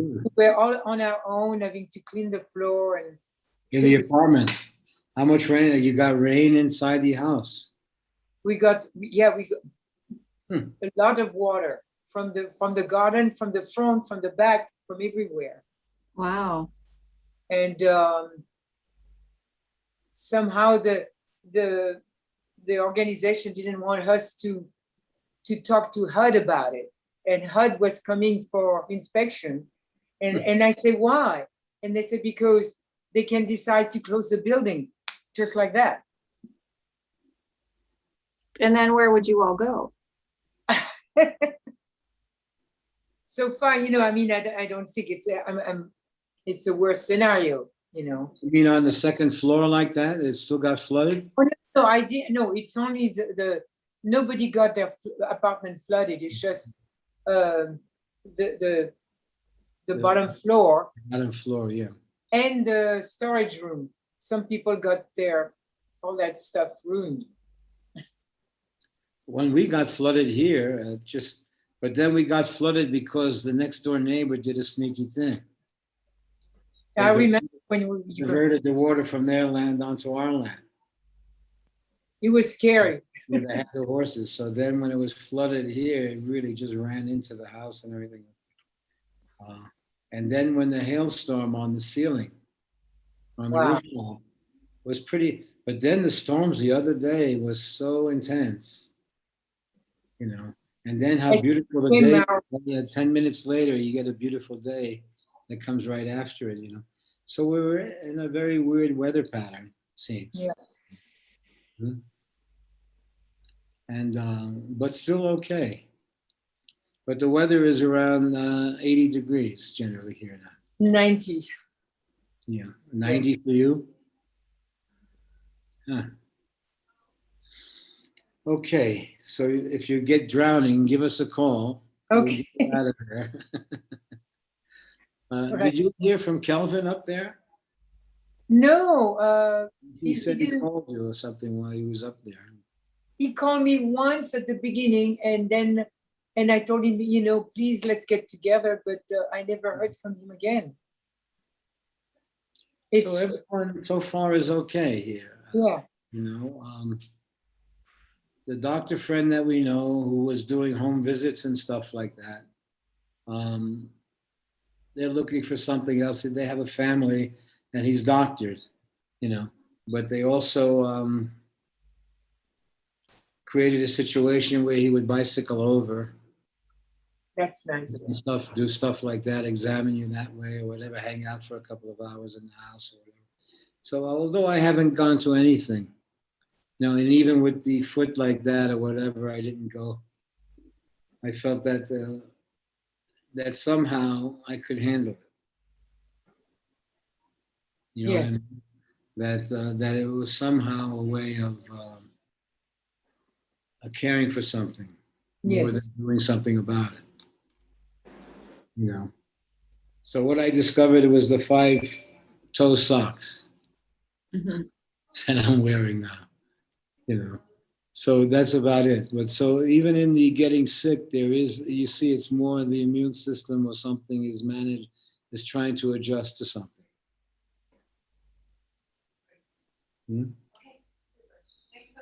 So I could follow the track of it all and see it. How are you doing then? Are you feeling okay, or you recovered from the virus and everything? I think so, yes. Okay.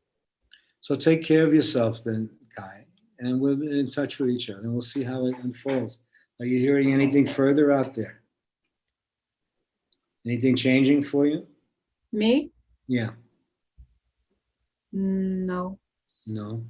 We're planning to go to New York City on the 9th to visit a friend of Tico's from Pasadena.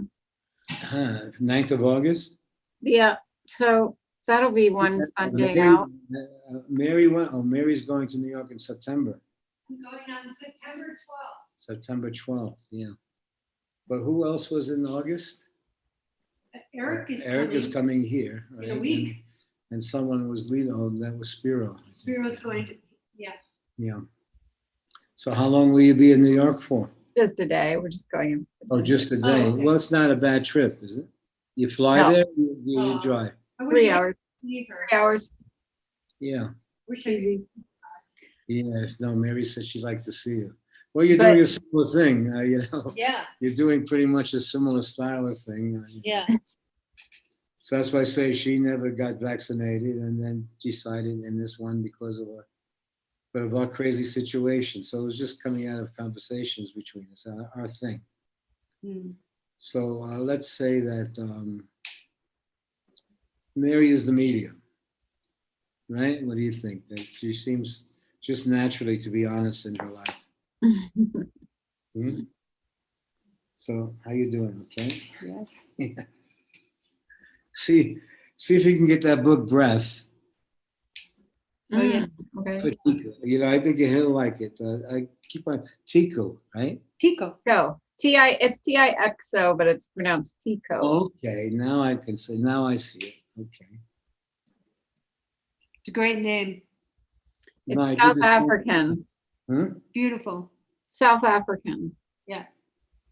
Because if we had used a C, it would have a different meaning. Yeah. So we used the X. Hmm. I see. Well, see if you'd like to read that book, Breath, because Yeah. the guy awakened some very interesting stuff, but just more about your body and the systems of your body and stuff like that. But it was very easy reading. It's been recommended to me so many times, I must read it. Yeah. Although I have to admit, I haven't read it. I go into it, I read 10 pages, then I'll read another 10 pages. Oh, yeah. That way, and I have it online now where I can read it. But I do that because I do yoga. I really do that natural kind of ujjayi breath, what they call it, with the nose breathing. He can also look him up on YouTube. He explains most of the book there, and then he has other guys that come in. And the one guy says that when you're breathing through the nostrils, you're creating zinc. Oh, They And he felt that needs the it. zinc, they felt that the zinc, in fact, protected you against viruses. yeah. It's that Yeah. that the mouth breathing was the problematic. So yeah, I have been breathing that way anyway, but it was nice to see corresponding stuff like that. Yeah, that's interesting. Okay, Yes. okay, I'll say bye-bye. Thank you. We'll see you. Bye, during- Mary. Okay, Bye, Ursha. take care. Okay. Mhm.